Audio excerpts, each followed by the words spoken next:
Ali, Ali, Ali, Ali, Ali, Ali, yeah. I praise Allah for these lessons. I'm striving to be the message, and I thank Allah for his blessings. Ali was the circle 7. I praise Allah for these lessons. I'm striving to be the message, and I thank Allah for his blessings. Ali was the circle 7. I praise Allah for these lessons. I'm striving to be the message, and I thank Allah for his blessings. Ali was the circle 7. I praise Allah for these lessons. I'm striving to be the message, and I thank Allah for his blessings. Ali was the circle 7. I praise Allah for these lessons. I'm striving to be the message, and I thank Allah for his blessings. Ali was the circle 7. I praise Allah for these lessons. I'm striving to be the message, and I thank Allah for his blessings. Ali was the circle 7.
Islamism without the schism.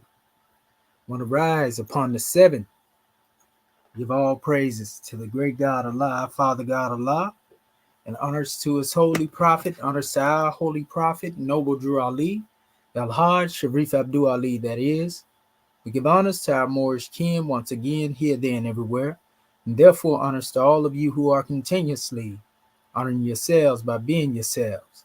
Give honors to our Grand National Seal, Grand National Emblem, National Flag, Divine Constitution, and bylaws, and honors to all of you who are indeed a living manifestation and personification of everything our Holy Prophet brought to make us a nation. I want to give honors to our family on the manifest right now, and we got a little ground to cover, not too much. I want to have this demonstration done for long, so to speak. Actually, I had to go ahead and push this measure out here because I ended up losing my last presentation like I said I would with the other one. And unfortunately, I was supposed to do it earlier, so I had to put everything back together and not even put it in a PowerPoint presentation, but just put everything up here and just go into it raw, so to speak. But nevertheless, you definitely got a grand draw in the Brain Tile family right here. This right here been sitting on, my heart and mind and my seat of consciousness, so to speak. I touched on this a few times, but this is most definitely noteworthy right now to go into this particular drawing dealing with Prophet Noble Drew Ali being the founder or co-founder of the old Canaanite Temple. It's a lot of confusion in regards to dealing with that. And a lot of it's based on information put out here by 3 people. Fatih Adept, Patrick Bowen, and Muhammad Al-Ari. Actually 4 when you add Jacob Dorman. And all of them have been misinformed, and most of them have taken certain information from me, indirectly. And some have even reached out recently, or at least one of them have reached out recently asking me for some information, so to speak, but rather to be able to use my photos, some of the information dealing with P. Nathaniel Johnson, because they want to write a book. So this let me know that these people have been paying attention to my information, although they have been misusing the information, so to speak. And so I just want to set the record straight as to the difference between Prophet Noble Drew Ali and Dr. Suleman. I also want to go into um, really showing our family, what's been going on, so to speak. That's what I want to do, show them how people have been grossly misled, and a lot of this have caused them to have a misunderstanding about our beloved brother, Prophet Noble Drew Ali. In fact, here it is right here. This one is online right now. So what I'm going to do, I'm going to share the screen right now because I'm actually looking for a particular piece that I have in my archives as well. One piece that I want to put in here. It ain't going to be hard for me to find. I just need to go through here and pull this up because it's relevant to the information that I have to present. Like I said, I'm going to try to float through here. I don't want to go so fast that y'all don't get it though. But I definitely want to make sure that y'all get some insight. So let me open this particular measure up right here, my screen real quick. And I pull this up and I see this guy's online right now. He must be doing the same thing I'm doing. We can't take it from one if they feel like they're a researcher. And that's what they do. They're going to be up just like I'm up right now. So here it is right here. You see this here? This guy right here, Fatih Adept. Salam's brother L. May I use your photos of Paul Nathaniel Johnson and Priestess in an essay I hope to write in the near future. Now I give honors and respect for one asking me this, but I know that ones have taken certain things in the past, and not him per se, but there have been those who have taken things in the past from me, and they haven't reached out, or they have taken the things that I put out here and tried to use it to tear down the legacy of Prophet Noble Drew Ali.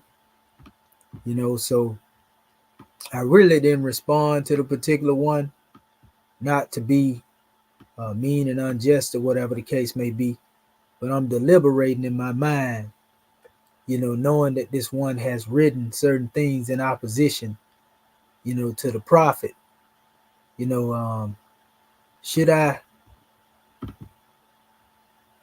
Should I give one that permission, knowing that they have already showed what it was that they demonstrate? Should I do that? That's the question. And I know when I have a state of mind to where my mind tells me don't do it, then I shouldn't do it. Because anytime I go against, that particular mindset that says don't do it, and I do it anyway, it don't never go good. It don't never go good, people. And I mean, they can't do no more slandering Prophet Noble Drew Ali than they already have. As far as what it is they would like to try to say, as far as trying to deal with him or trying to tear his character down. And, they can't do no more than all they have already said. And I done debunked a lot of this already. So ain't no more that they can put forth and try to spin the narrative or twist the narrative on, so to speak. But we know how they get out. So, like I said, not that particular one. I couldn't accuse him of taking things directly, but I know that they have been referencing each other's materials. Patrick Bowen, and he referenced Fatih's material, and you got Jacob Dorman, this European that's just wrote a book. I tried to reach out to him to speak to him, and he didn't want to have no words. He spoke with the brother Ross Sadiel. Ross Sadiel actually had an autographed copy of the book, so he was co-signing this European, and I actually got the Amazon ebook, to check it out, and it was a whole bunch of nonsense.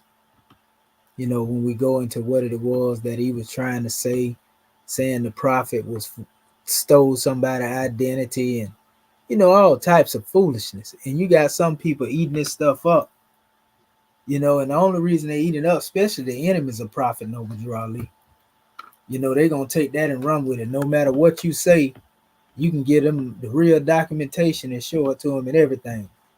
And just because they got so much hatred toward Prophet Noble Drew Ali, oh no, you what you saying is bogus, but somebody can just make something up and they'll follow it. That's how bad our people got it. That's how bad they hate the Moors.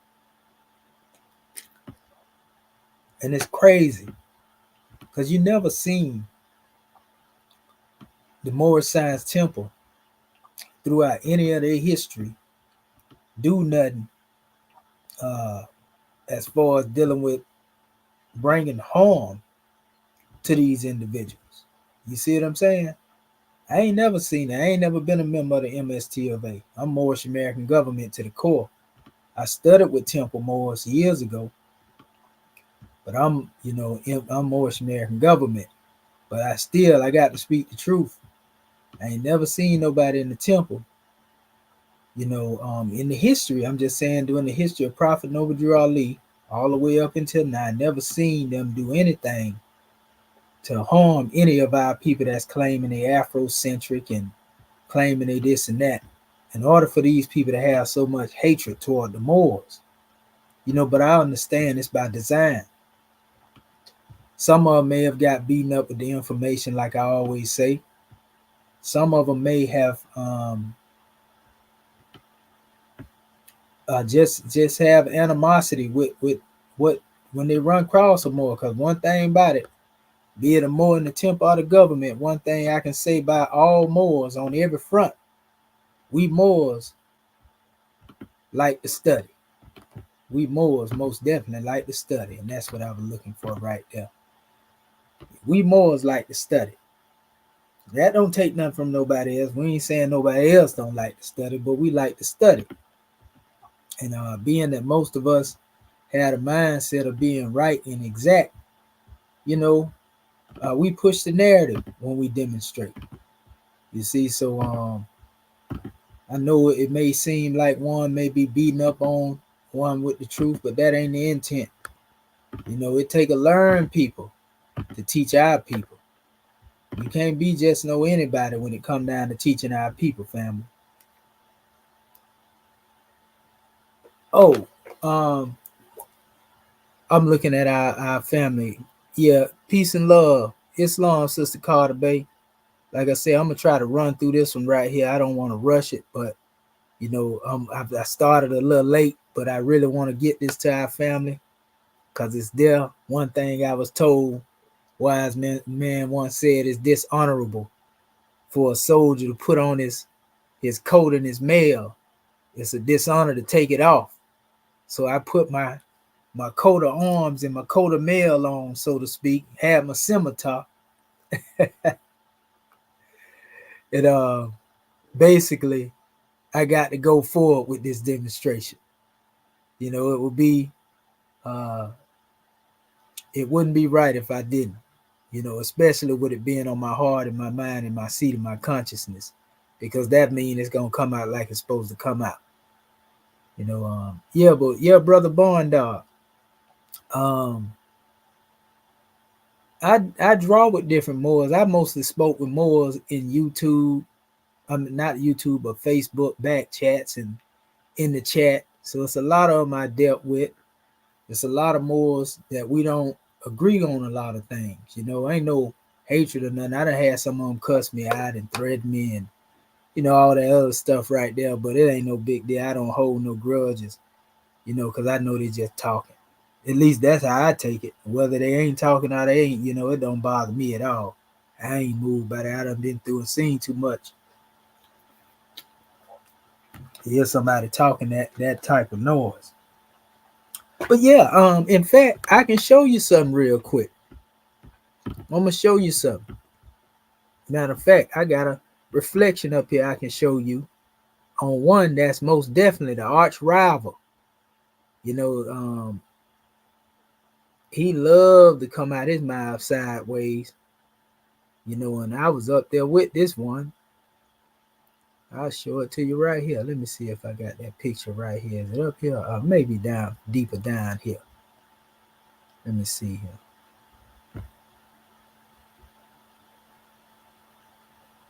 Yeah, I got a couple of, and I don't have no problem with somebody saying their name on my channel because I'm gonna say their name if they get out of line. That's one thing about me. You ain't gonna never worry about commission talking indirectly. I'm gonna say their name. I don't care what they do, who they run and tell. You know, if they go to talking that foolishness, that's one thing about me. I ain't never been, somebody that's gonna back down. When it comes to telling the truth, because I don't want nobody to be thinking crazy. Like, man, is this cat talking about me? That way, you know exactly who I'm talking to. So I call them out by name. If they, I got videos I done did, on certain individuals as well in my channel. Where is it? Trying to find this demonstration. It's in here. I got a whole bunch of them too.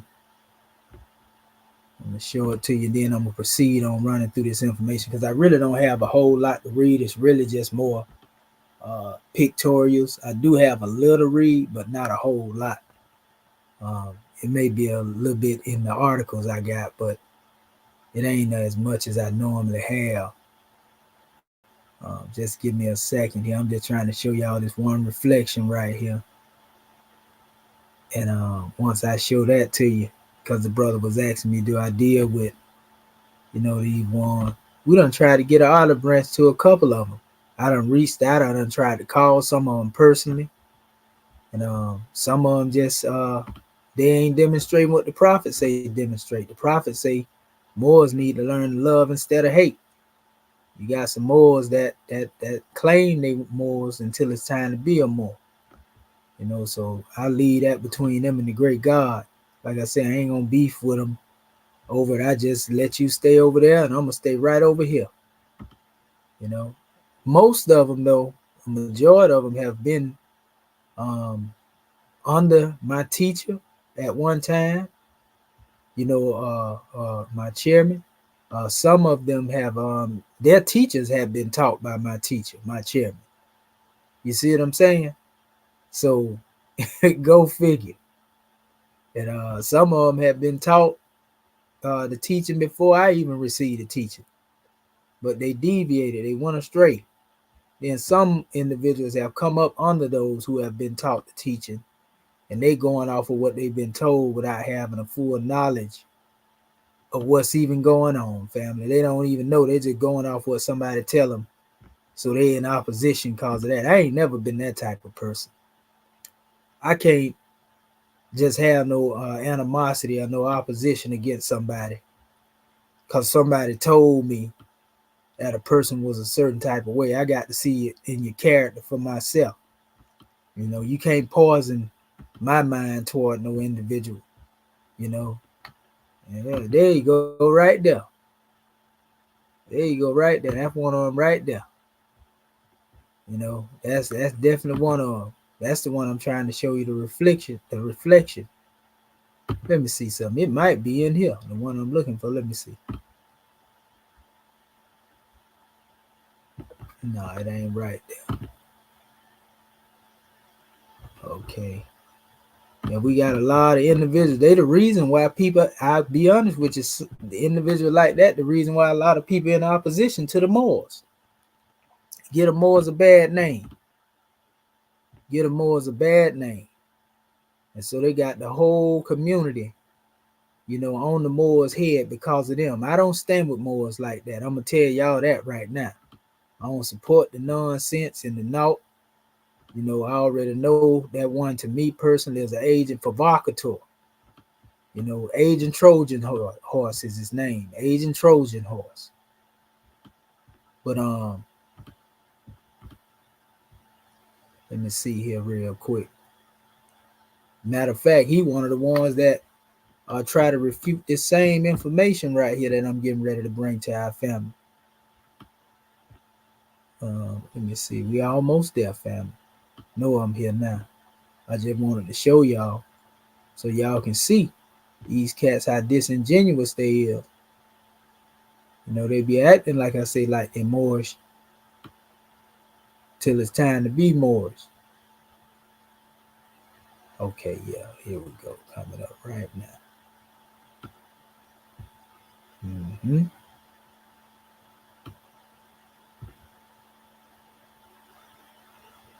Let me see. Not that one there. I told y'all I got so much up here in my little archive. This my main archive on the book. If y'all my friends on Facebook, you got access to these archives. Every time I get information, major information, this is where I put it at, family. Here it is right here. This is the reflection I'm talking about right here. The day after we took this picture, my wife, the one took this picture, family. You know, and she said it. She said after y'all took that picture, she said both of y'all demeanor changed.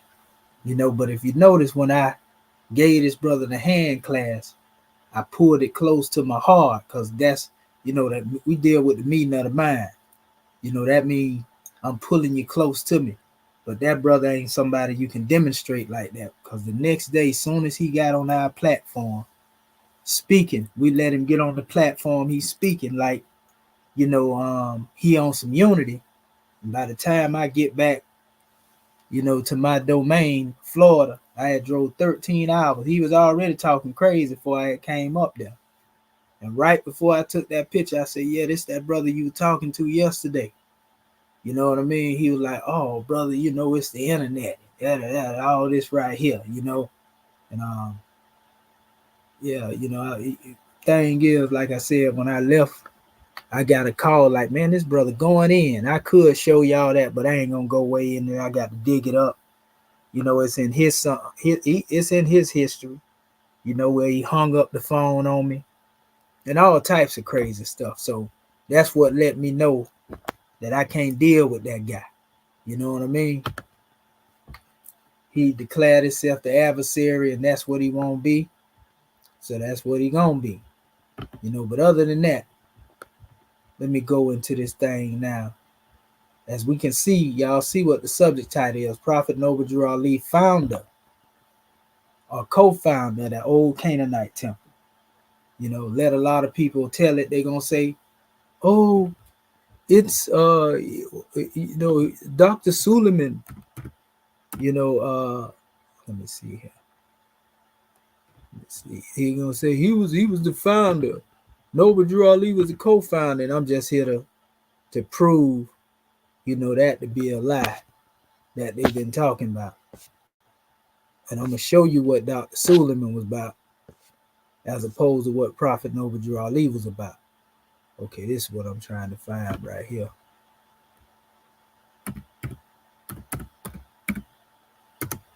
And if he looking,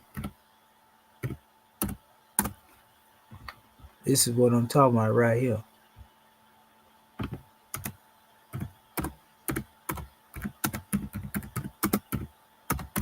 If he watching this right here, you know, this is why, you know, I said what I said. See, this is his information right here. You see? Look at this. Scholars of African American Islam usually view the Moorish Science Temple of America as a peculiar religious sect.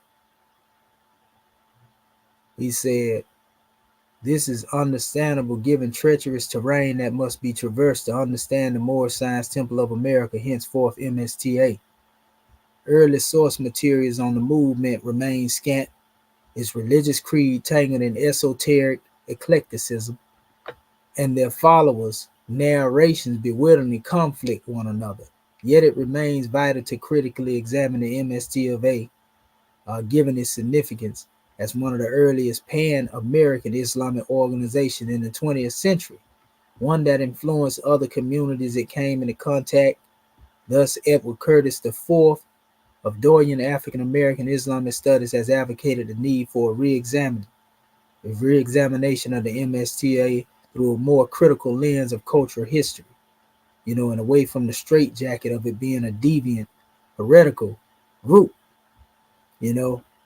Okay, so he goes into certain measures in here. And notice, there you go.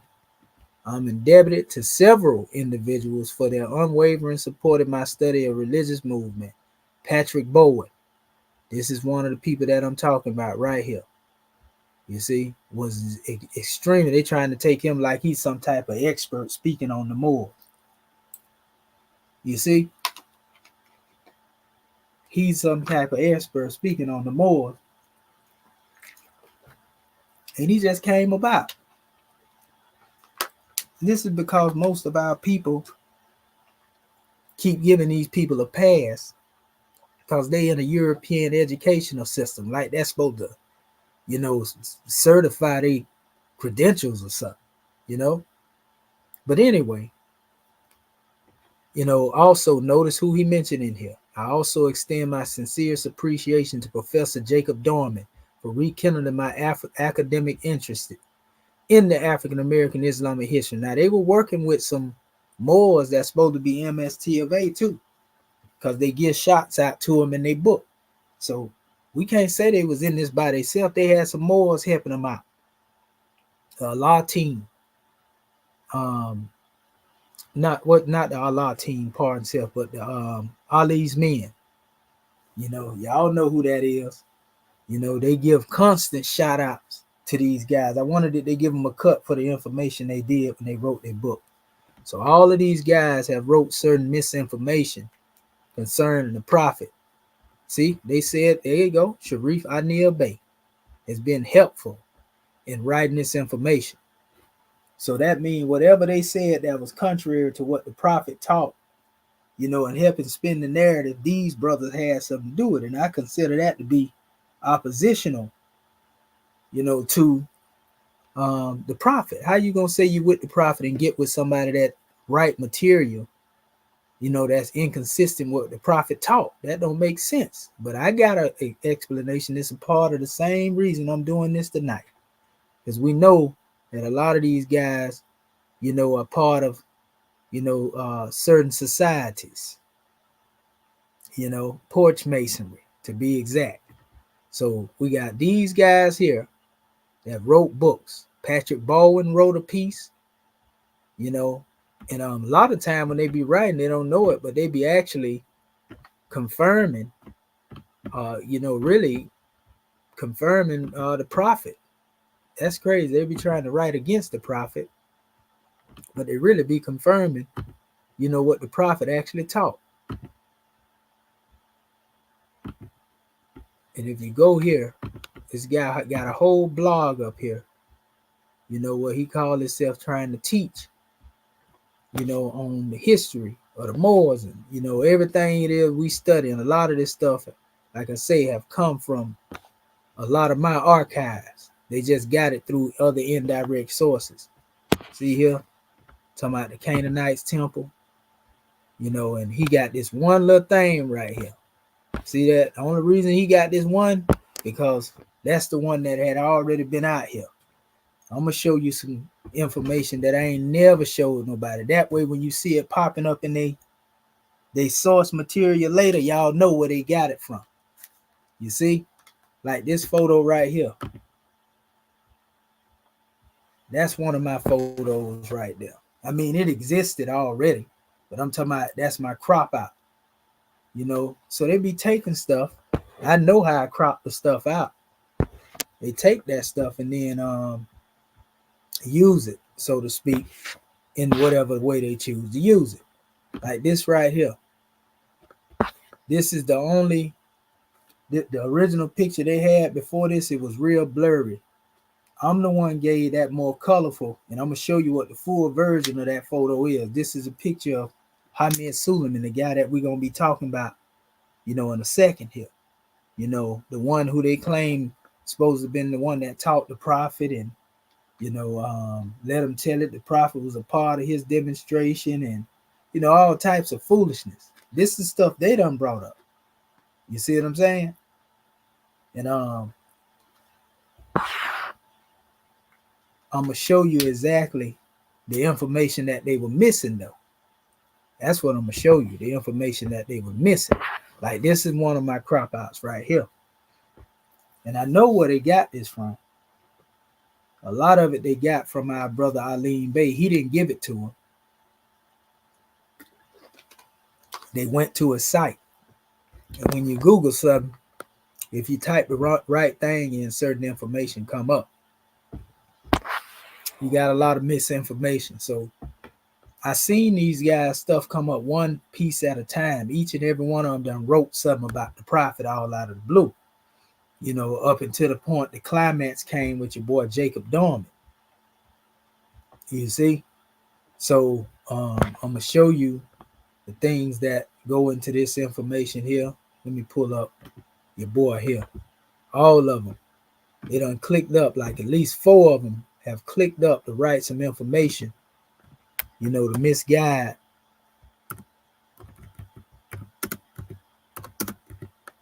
Yeah, we hear you. I'm gonna say, is that the way I spell it? Let's see.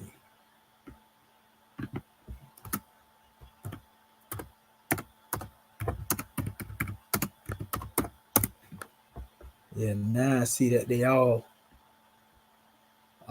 connected. Now it all makes sense. So if you didn't know, yeah, I seen y'all. Yeah, I had seen y'all when y'all first started doing what y'all doing. They're putting up a different Muhammad El Ari. But it's one by the name of that. And this guy here that wrote this book.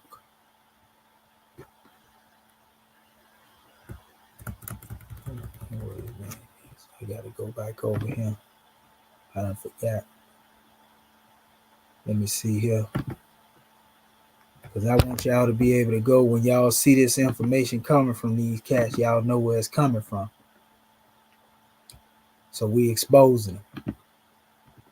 Okay, your boy right here. This is the one I'm talking about here. So all the information they have right now, anybody that's quoting anything in opposition to the Prophet Noble Drew Ali, this is where they getting it from. And they all in cahoots. Y'all already see it. Your boy just put it out there.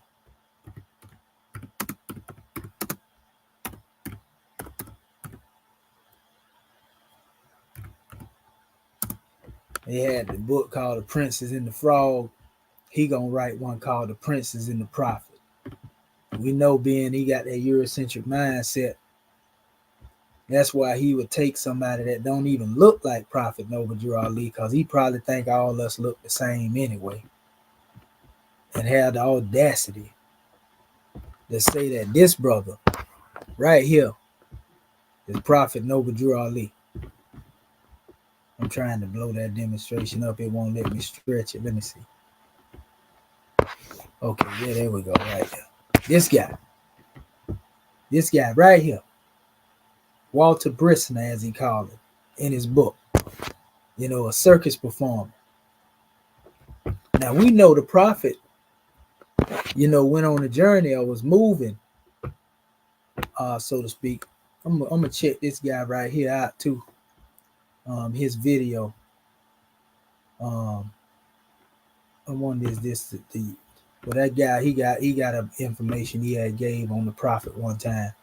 But anyway, yeah, so this is the stuff that he wrote, you know, mixing a lot of stuff up that he really had no knowledge of. But anyway, Ross Sadiel, oh, they already had a book called The Princess and the Prophet.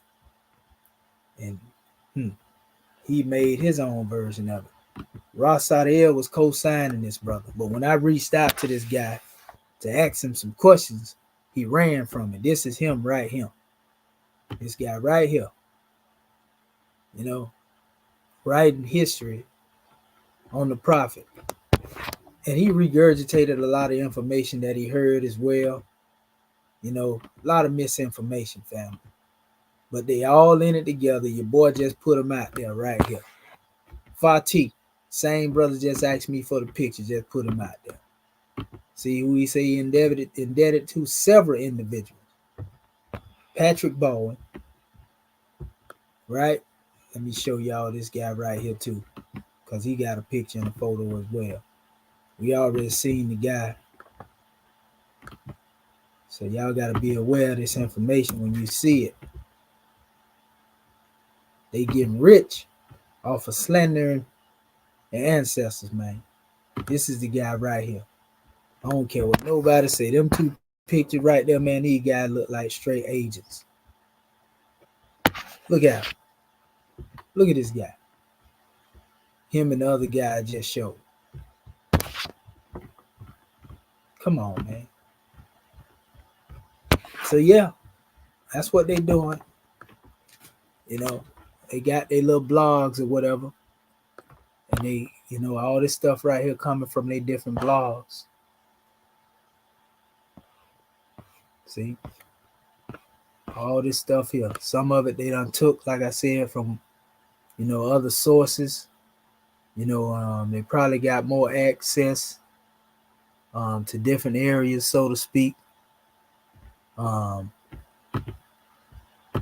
Because of them being part of the education institutions and so forth and so on. So they got a whole bunch of information out here. Certain things they done took from other people. And that's just a bunch of different stuff in there mixed in. I know who that is. That's Sufi Abdul Hamid is not the same as Dr. Suleman. Sufi Abdul Hamid is actually he used to be married to the sister Madam Queen from New York. Actually, the one that used to be mingling with Ellsworth Bumpy Johnson. You know, that's the brother Sufi. Matter of fact, here he is right here. This brother. You know, I'm familiar with him too. Sufi Abdul Hamid. He's not the same as Ahmed Suleman. Different brother. But he was around during that time. So, nevertheless, like I said, you'll see some of the stuff they were saying. Like they say they had help of Moors too. So you got Moors, supposed to be Moors, working in conjunction with these ones. It all makes sense dealing with the action that they take while they're in the movement, though. So it let us know. Everybody say they with us ain't with us. But anyway, it said within the literature of the movement, the term Moors an elastic amorphous identity is signified at what concomitantly refers to genealogically. It says the ancient biblical community of Moabites historically to the golden age of the Islamic Iberian Peninsula during the Middle Age, geopolitically to the modern nation state of Morocco. Most literature on the founder, the prophet of Moorish Science Temple of America, Noble Drew Ali, has either treated his murky origins cursorily. Man, it says basically trying to say the prophet romanticized his roots. You know, it's really to cast doubt in anybody that's looking into the prophet, basically. And it goes here, right here. This is the main part we'll be touching on tonight, dealing with New Jersey. You know, the prophet reported to the school in Bruce Street in New Jersey. You know, different records or whatever that they found under the name Thomas Drew. And they try to make it as if the prophet was trying to hide his identity. But what they don't tell you is that the prophet was adopted. And his name, based upon what we call him, could have been different based upon who adopted him and what they wanted him to know about his adoption, because he was adopted by his aunt. You know, it was said that she had placed him in, you know, and tried to put him in the oven, you know, and burn him up, a furnace, so to speak. And that's where you see right here the bad burn on the forearm that he had. He was burnt as a young seed. That's a whole nother measure. But he give a whole bunch of information dealing with 181 Warren Street, you know, which actually is on the Adept card. between 1916 and 1923, which, this is something very important to pay attention to, that time frame. And I got the card, that mentioned, Professor Drew, the Egyptian Adept student.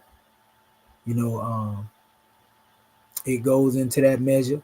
But then they also have some information from a newspaper article where the judge was trying to charge Prophet Noble Drew Ali with practicing medicine. He was accused, just like Dr. Sebi. They sent some agents in there actually to buy some of his oil teas and compounds, and that's when they tried to lock him up. However, he wasn't convicted, so to speak, to the extent to where they could hold him, so they let him go. And once he was freed, that's when he pretty much made his departure. Also, due to the light of those who had been a part of the original Canaanite Temple, some of those that had came in opposition against him, some of the people that he confided in to help build things. When he came back from Egypt, there were a couple of people that came back with Prophet Noble Drew Ali. Unbeknownst to most of our people, they was on that same ship, to come here. And Suleman was actually one of them. Suleman was one that came back with Prophet Noble Drew Ali and Abdul Kareem. Also, and I put that original picture of him out there as well, which they thought it was some other guy, and so I put the original picture out there. And again, shouts out to our brother Alim Bey. He came. I seen him the day when he took those pictures, and it's been a few years now, when he was first clipping all of the pictures, and he put them on his site. One thing about it, he acknowledged where he had got that information from. Let me see if this is the website here. You know what? I can do it like this right here.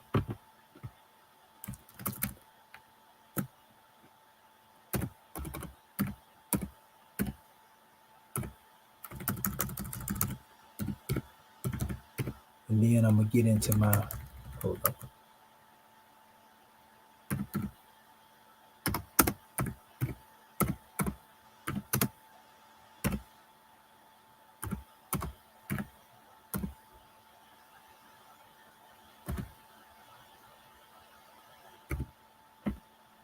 See if this here.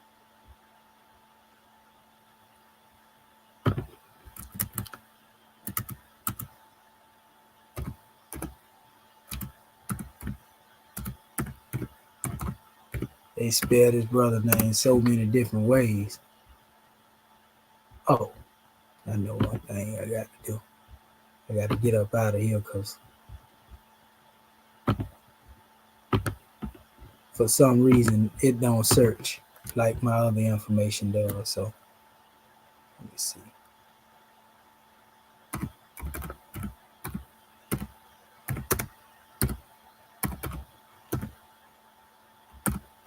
Let's see. Now I do it like this here, and then I go up in there. Let's see if I can see it here. If I see if our brother got this, because I know he had I just typed into that one there. That one too. No, they ain't pulling here up right there.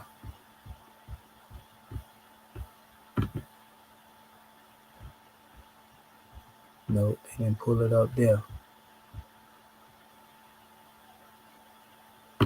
Okay, what about this one here? Let's see. Come on. All right.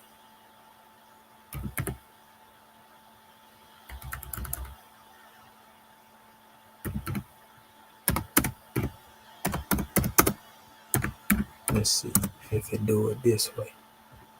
I should be able to pull the brother website up. Normally they'll put it up here.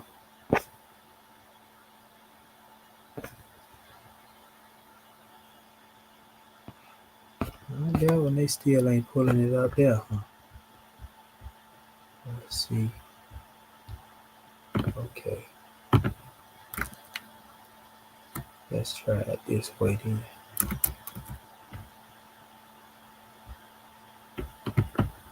Okay.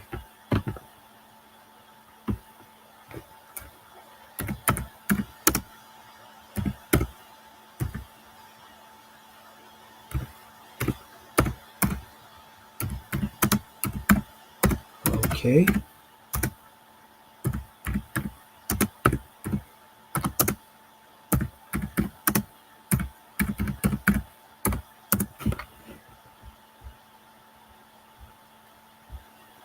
Okay, I may be able to get into it here.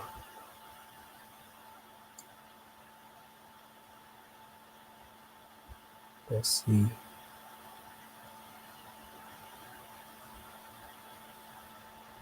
Oh, they trying to make it.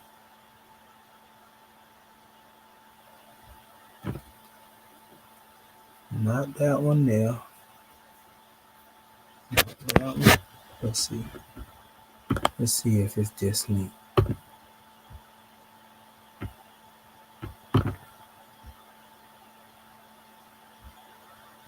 Nope, it ain't let me go into it there neither.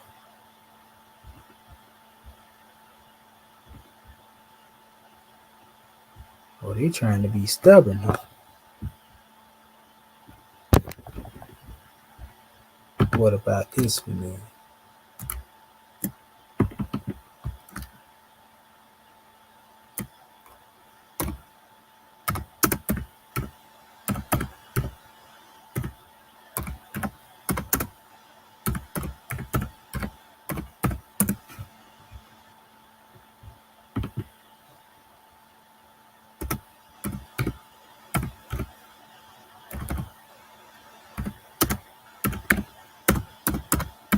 We'll do it this way.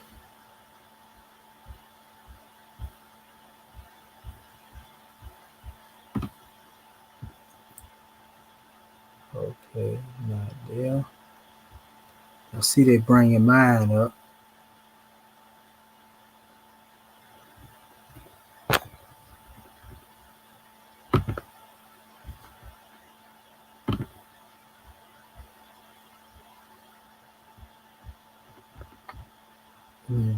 Still didn't let me go into it there. I'm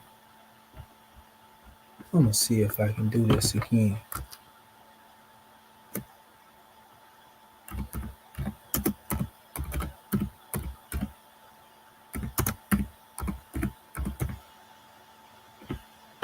Maybe able to find it on this. Let's see.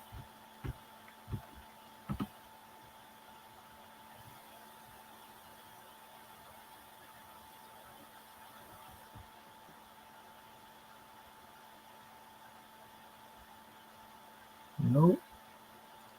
Still ain't let me get it.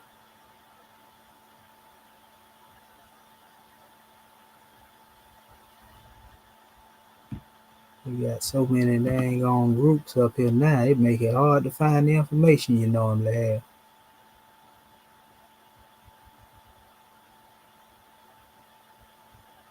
All these other groups they done added in here.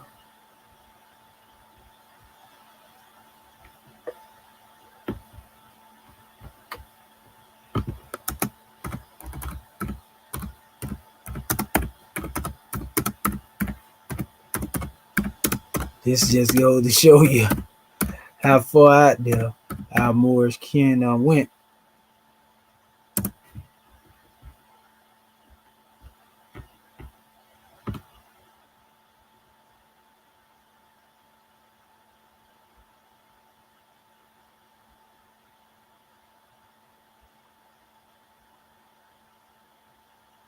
Yeah, they got it going on up in here.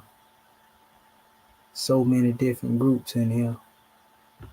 It's crazy. Let me see something right here. I'm gonna see if it let me go in there through this one. Nope, not there neither.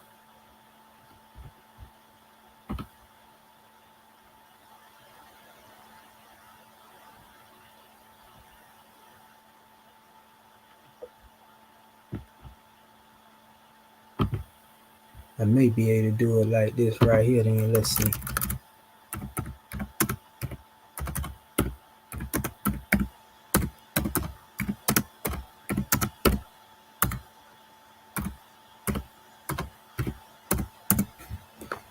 But I know the brother took some of that.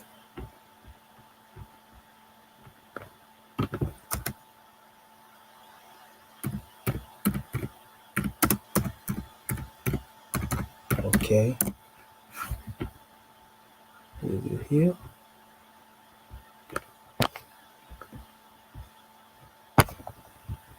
Still ain't let me go in there through that one either, huh?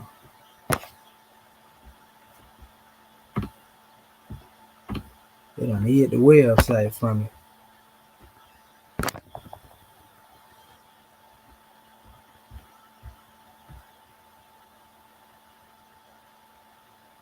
Okay, not that one.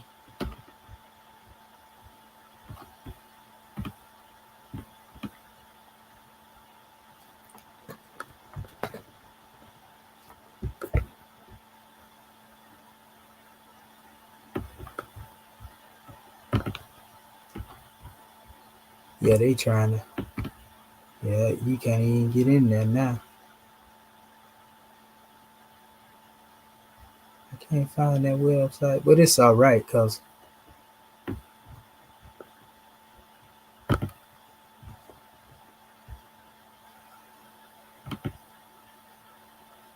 me see here. That's a good photo to have in the archive right there.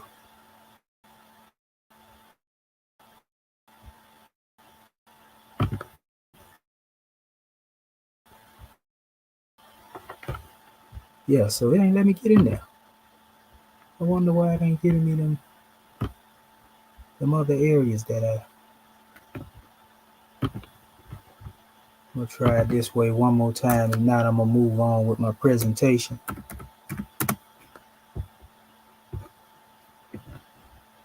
Let's see.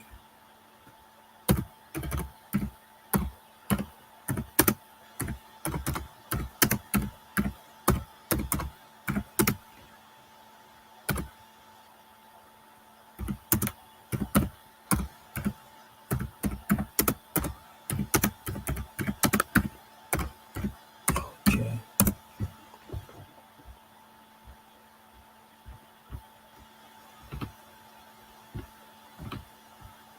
Mm-hmm.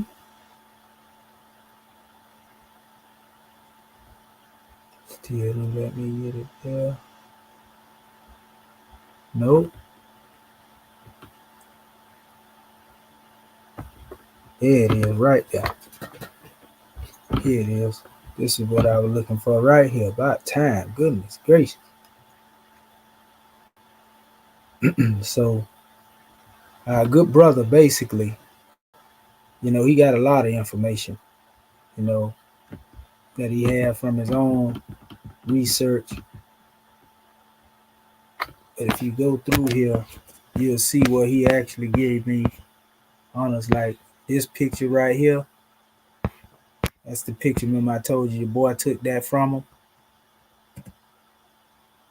Your boy, Patrick Boyd.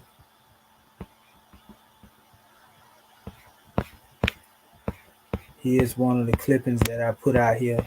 Our brother had took off my page.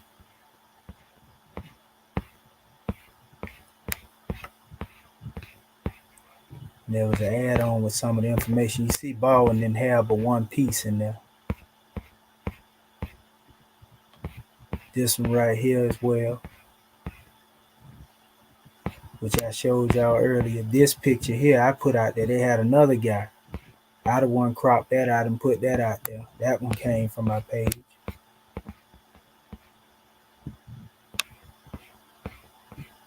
That's a picture I had right there too.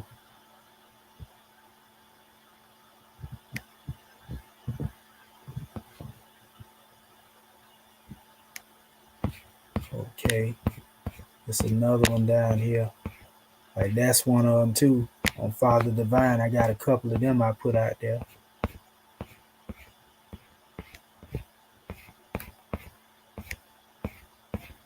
That's one I put out there. P. Nathaniel Johnson, breaking down his history, the connections. Let's see, this one of the crops I did. This one.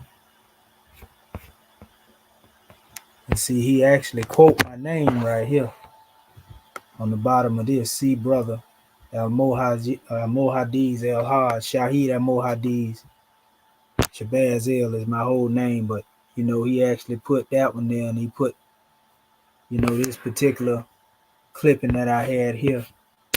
This is one of the clippings that I put out there as well. That one too, of El Haj. It's a couple of them, that I have right there in my page on Facebook.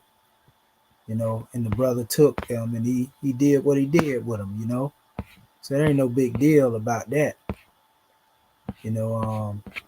Like I say, he paid homage, so to speak, on some of the information.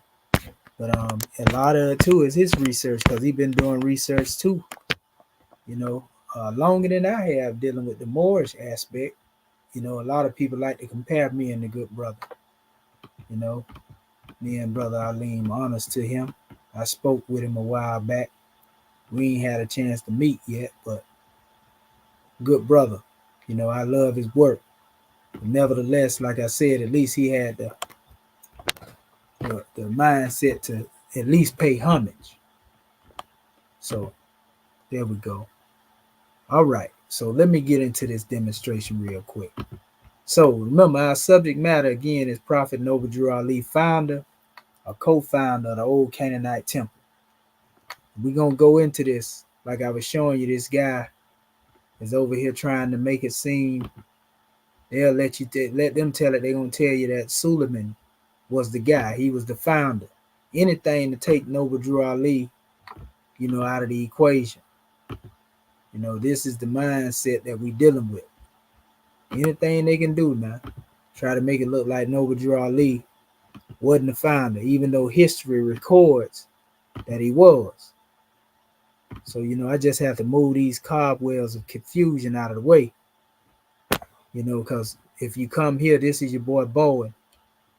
The most important aspect of this article, however, is my discussion on Suleman's meeting with the leading Garveyites, Deuce Muhammad Ali. Another one of the clippings that I put out there in the media. He goes into that, and try to make it as if he was a founder of the Canaanite Temple. But pay attention to this, 1905 to 1922. You see? And he's supposed to have discussed information dealing with, this is Prophet Noble Drew Ali, actual newspaper article that was found, around, supposed to have been it was supposed to actually been 1916, pardon sir. 1916, Prophet Noble Drew Ali, actually first time he used what we call the Moorish Divine and National Movement term. But before that, it was known as the Canaanite Temple. And they found the article with him being referred to as Egyptian Adept. You see? Yeah, he was known, see it right here, Thomas Drew, advertising as an Egyptian Adept student who has been performing miracles in his mysterious chamber in the attic room, and it's probably talking about 181 Warren Street. But the main thing is that Prophet Noble Drew Ali in 1916 was dealing with what we call, again, the Moorish Divine and National Movement after having established the Canaanite Temple. You got to keep all that in mind. This is prior to dealing with that guy, Suleman coming later on, as far as him saying he didn't even say it. It's actually these people saying it. Matter of fact, here it is right here. He quoting your boy Fatih Abdat, supposed to be thoroughly documenting the travels of Prophet Noble Drew Ali, dealing with dictionaries and certain things. He didn't document everything because he didn't have everything. He just called me by the picture. Like I showed y'all in the chat box, he trying to get information from me anywhere he can. And he's just putting this stuff together. He's outside the movement. So anytime you come and try to be an expert on something, you got to be a part of that movement. You can't just come from the outside talking all that. No, it don't work. So we don't deny the name Thomas Drew. Like I say, there's a possibility in reference to when he was being taken under adoption, he could have been referred to that. But in the documents we have, him being a grown man, he's referred to as Timothy Drew. So we ain't arguing that. That ain't no big deal to me. But to try to act like he was hiding his identity, that's disingenuous. So what I'm going to do, I'm going to go here, start with this guy Suleman, to show you the earliest activity that we find of him. Some dated back to 1905, trying to tie him with other people. But this is the thing that I have here where he's actually surfacing, so to speak. And this is actually coming from what they call Pittston Gazette, which is Pennsylvania. This was from the 4th of February of 1910. Now, around this time right here, for those who don't know, this is around the time that Prophet Noble Drew Ali had just came back to the Americas, unbeknownst to many people, because he left in 1902 and he came back in 1910. You see? So when we get into this, well, not in 1910, but he came back in 1912. That's my bad. He came back in 1912, and this is when he began to do his teaching, as far as teaching the teachings of the Canaanite Temple. This is when he showed up as Professor Drew, the Egyptian Adept, Noble Drew Ali. Suleman at this time, if we go into the history of this particular record, from what they saying he had been moving back and forth in the United States anyway.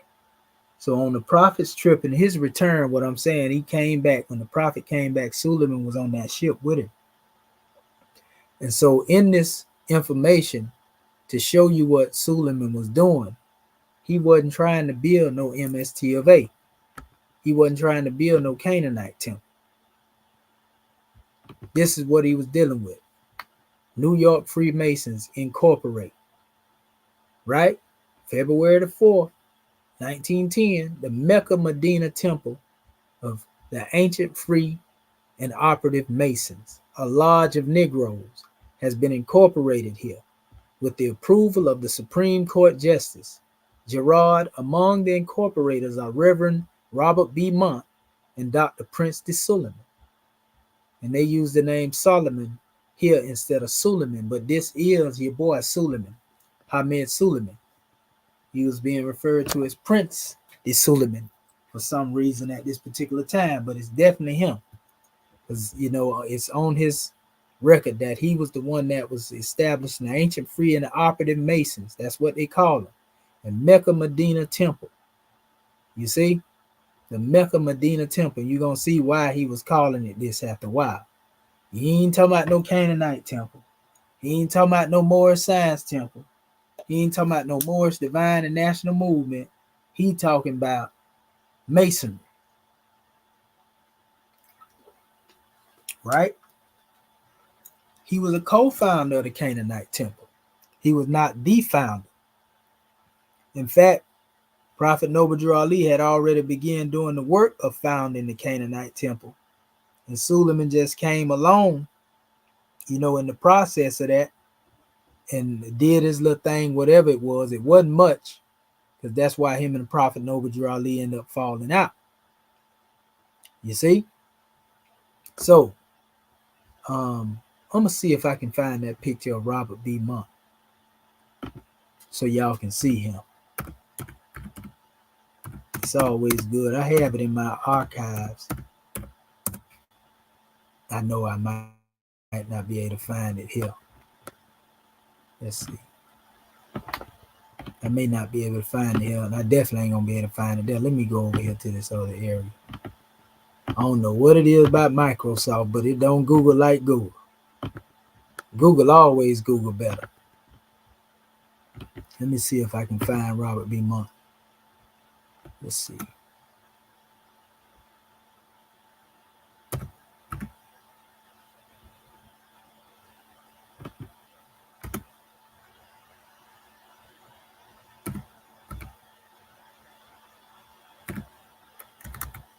I know I have to type it exactly like it is in order for it to really try to pull it up. Let me see right here. Let me see what he said. Okay.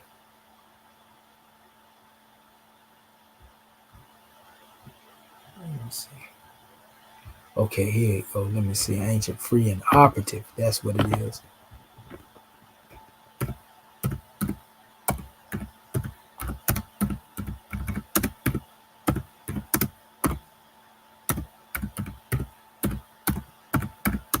I'm gonna see if it pull him up. Oh, what in the world? It done went way to something else.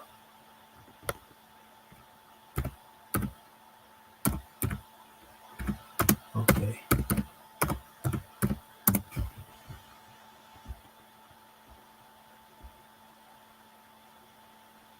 I ain't trying to find no rituals.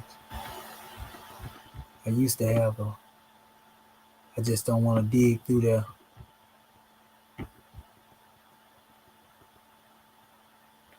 Let me see.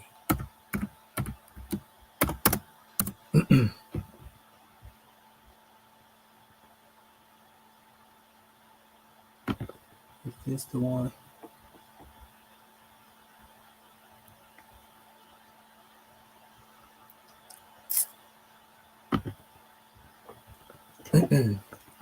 But anyway, I got a picture of the brother. You know, I don't think it's showing it. It's just showing some large guys in Tampa back in the day. But this ain't showing it. But Robert B. Mott, I got a picture of him. I'm gonna pull that thing up. It's been a minute since I went in there. But here are some of those who are actually depicted as the Mecca Medina. Right here though. In the same thing that your boy had built. Suleman. These guys, they just ain't let me put it in there. These guys right here. You know, so there was some competition that came about because of this. And that's what I'm going to get into in a second. That ain't nothing. That's just another picture. It done went on what it wanted to go on in. But yeah, so, you know, you see all these different, and it, you know, it's good that it's showing all this here because we're going to get into all this in a second. So this guy, in other words, that they have here, and it's hard to find these pictures when they ain't really known like that, but I got it in my archives. But anyway, he was a reverend. He was the one with Suleman. I see you can't find it there, but that's all right. But anyway, when we come over here, here's another article. And I clipped these articles. I had them clipped a long time ago, but I reclipped them just to make sure I have them. This one right here, that's me right there, Damar 777. That's the reclipping of them. But if you go here, it says Long Island Directors, and it's talking about Albany, February 19th. William Dumar of Jamaica is among the directors of the German Stone Company of New York City, capitalized at 20,000. And it says Henry Ratry in Long Island City appears as a director of the Mecca Medina Temple of Ancient Free and Operative Masons in New York City, just organized the Secretary of State. So this is on the 20th of February. You know, Suleman, whichever name you want to use, that's his group. Here's another depiction. See where it says Medina, NYC. So Mecca Medina Shriners brought together under him. And what he was doing, he was recruiting Shriners from the Prince Hall Shriner group the one they had, either John G. Jones, I want to say, but they was under Caesar R. Blake. You know, and I have plenty of pictures with him. It's easy to find something on Caesar R. Blake. He the one that Suleman started beefing with. Because Suleman basically said that none of them was demonstrating. He said they wasn't demonstrating proper Freemasonry. So he came to basically put them and the Europeans on right Masonry. Because they wasn't doing it right. This is the guy right here. Caesar R. Blake. Right here. Him and Suleman was beefing because Suleman said that they was practicing bogus Masonry. And that they had to swear on the beard of Prophet Muhammad. Look at Thurgood Marshall. Yeah, they had to swear on the beard of Prophet Muhammad in order to be true Masons. Blake said he wasn't going. Blake said he wasn't finna be a part of it. I actually have this one in my archive right here too. See that right there? This is your boy here. This is who Suleman was beefing with. He told Blake that they wasn't practicing real Masonry. Them are the Europeans. So he was on a crusade to convert, you know, Prince Hall and all these other different Masons under his Masonic jurisdiction. And some of them people went. And so the main one that went under him, they was called Mecca and Medina, Shriners, you know, a Mason, so to speak. See, somebody looked like they either been in my information here, or they might have just went and found it. Well, I found it. See, they got Oscar the Priest right here. And they saying that he addressing a crowd up here with Oscar the Priest present there. That's a good collage right there. I put that in my archives too. For later. But notice this is coming from the Shriners. This is from Canaanite Temple 103.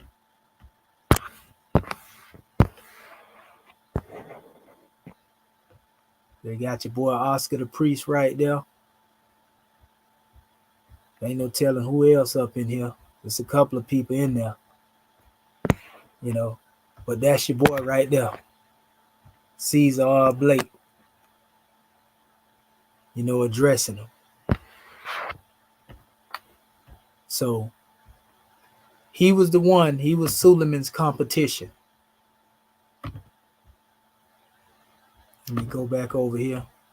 Again, when we move on over, I'm just showing you all of the newspaper clippings showing your boy's activity. So we see in the first two, he wasn't talking about no Canaanite Temple. He wasn't talking about no Moors. It's all dealing with Masonry as it refers to him. This is September the 22nd. The more recent compared to the one that was mentioned in 1910. So it's 10 years later.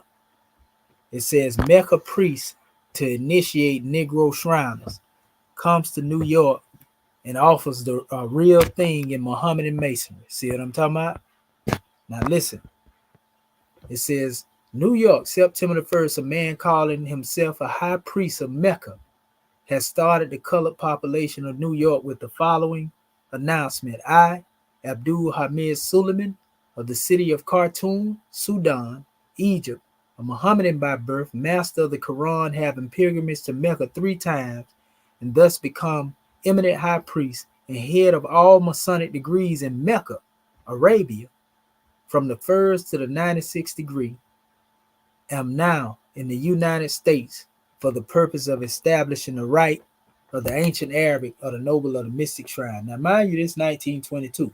Prophet Noble Drew Ali, you know, was already on the manifest demonstrating the Canaanite Temple. He's supposed to have been a co-founder with the prophet. Turned out he want to teach Masonry. Prophet Noble Drew Ali wasn't going for that. That's why he said, Prophet Noble Drew Ali said in his oral statements, he said that he came to take the cover off all secret organizations. He also said that basically Masons and Negro preachers will fight him tooth and nail, but they cannot win. So that lets you know Prophet Noble Ali was not a Mason or a Shriner right there.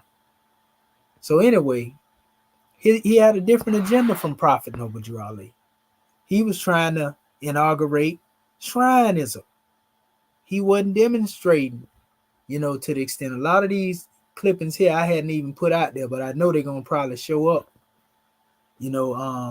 I still ain't put them out there in the public, so they won't show up unless I put them out there. Other than this video, me showing them, I didn't put this up here. That's why Patrick Bowen them and the other guy, Jacob Dorman them, they didn't have this. They only had what I had put out there previously. They add to their little essays and books they've been writing. So anyway, he said, I, again, Abdul Hamid Suleman, make this proclamation that there has never been a Negro Shriner in the United States that was not bogus and infringing upon the white man's rights until now, that I have given a Shriner's patent to Caesar R. Blake of North Carolina.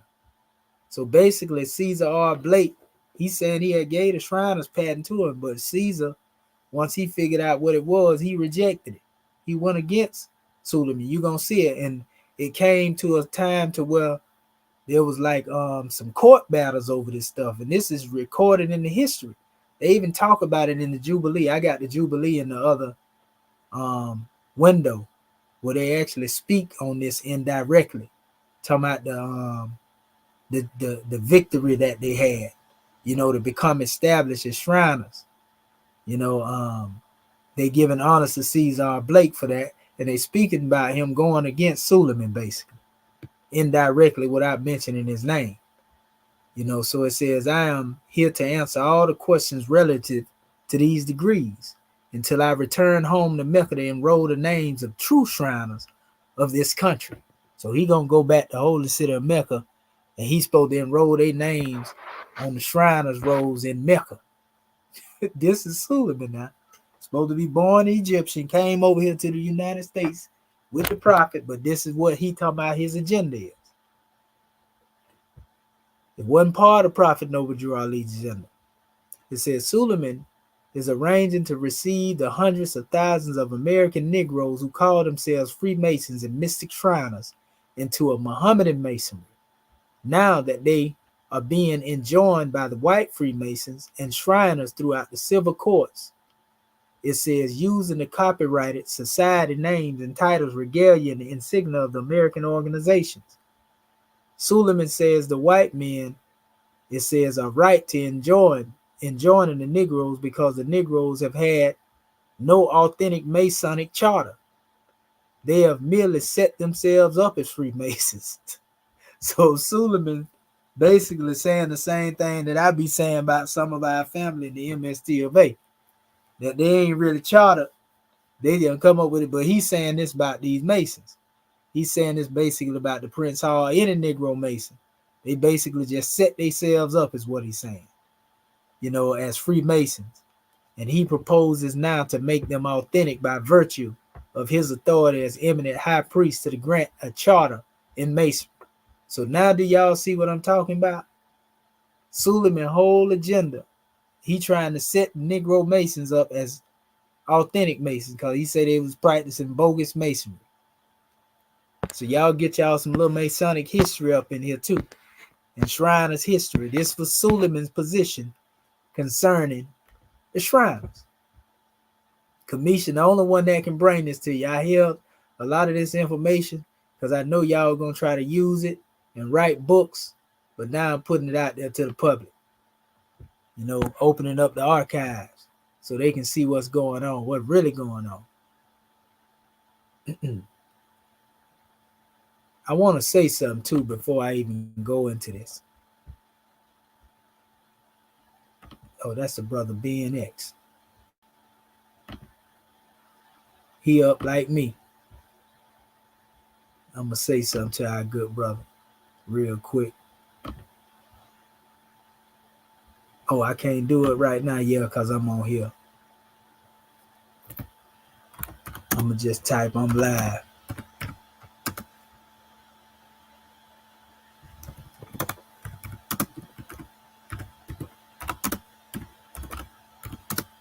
Yeah, I love to build with Brother BNX.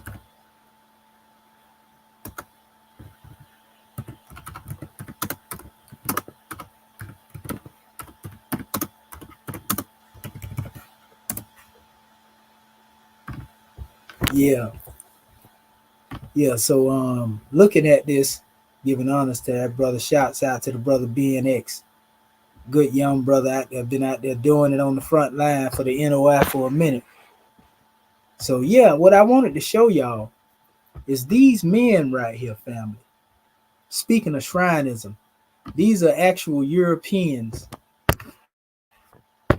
These are actually Europeans that was in Egypt. You know, Colonel Morgan in Egypt. You know, this was all of these guys were in Egypt. You know, this guy here, there's a couple of them here. This guy here, these are all mercenaries that went to Egypt and helped the Khedive, Ishmael, and I'm gonna show you in a minute, the Pashas, helped them fight in wars that they had. So these guys were in a ceremony, and your guy Florence, you know, which was the founder of the Shriners along with William Fleming. Florence was said to have been seeing them while in Algiers and Cairo.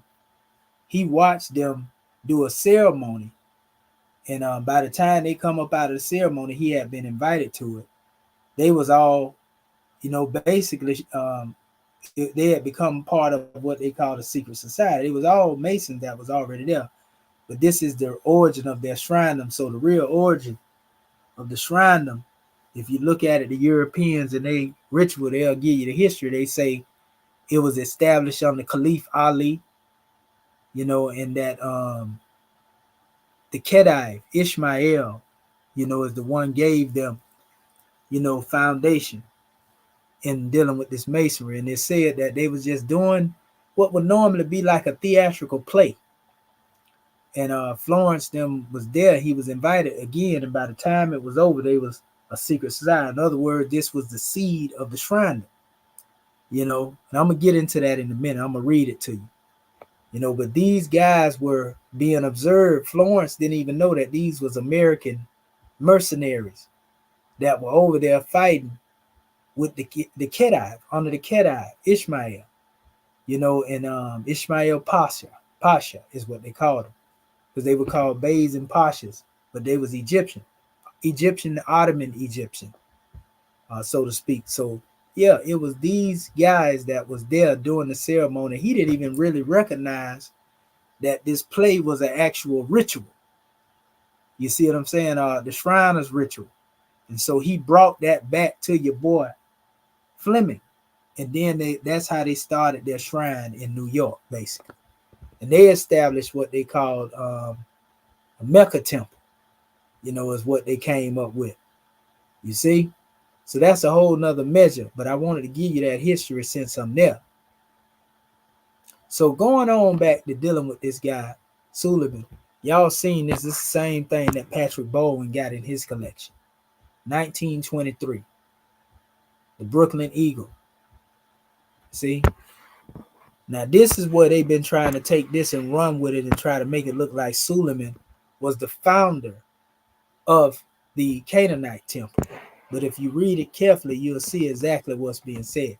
It says converts being sought by Mohammedans make special drive among the Negroes of the U.S.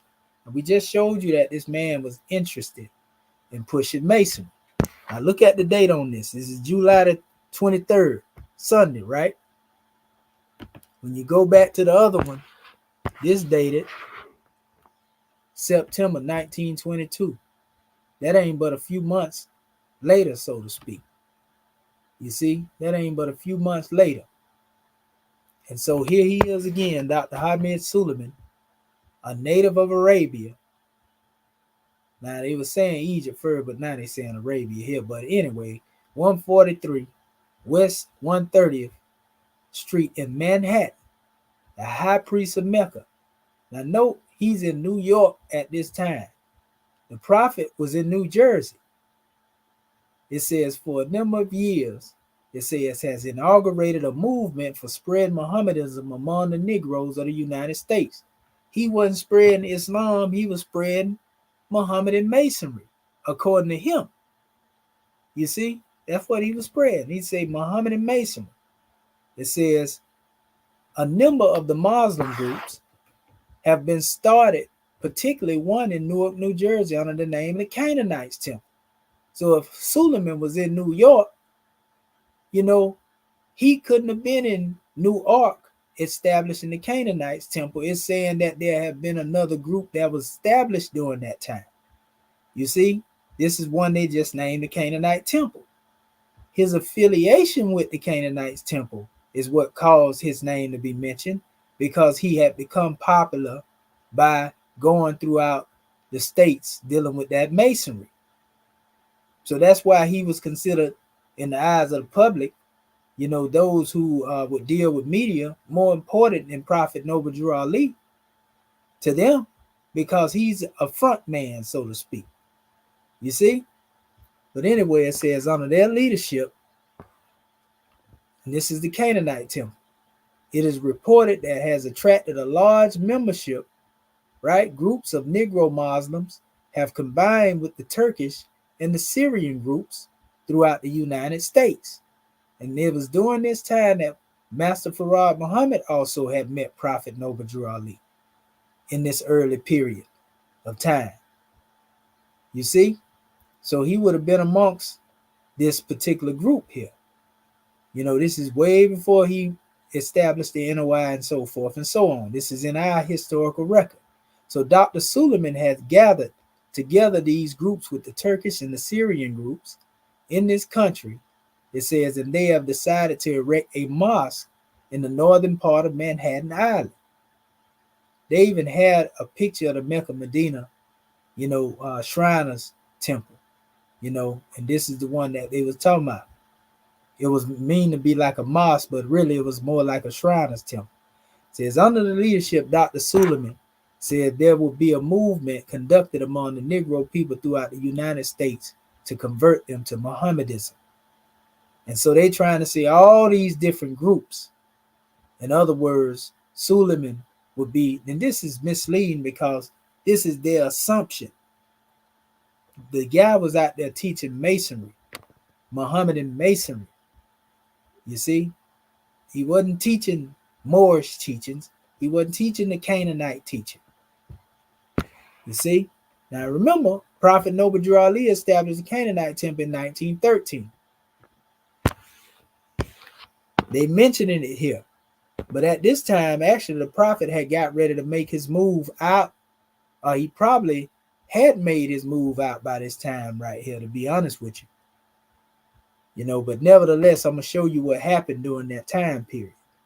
Matter of fact, I'm going to go there right now so you can see. Since we speaking on 1923, I just go to it right now since I got it open. It will make more sense for me to do it. This is actually a record. If you look at the top right there, it says Canaanite Temple, number 1. Now, this is after Prophet Noble Drew Ali had left because of the conflicts he was running into. And you're going to see that they reincorporated the Canaanite Temple. Willie J. Turner, which is Turner L's father. Frederick Turner L., that's his father. Willie J. Turner L. He was original Turner L. But anyway, he was in the Canaanite Temple. His son went to school. He went to school over there in New Jersey. Frederick Turner L. did as a child. That later became well known, the one that aided Morocco in getting their independence. But you see, they reincorporated. See right here? 1924.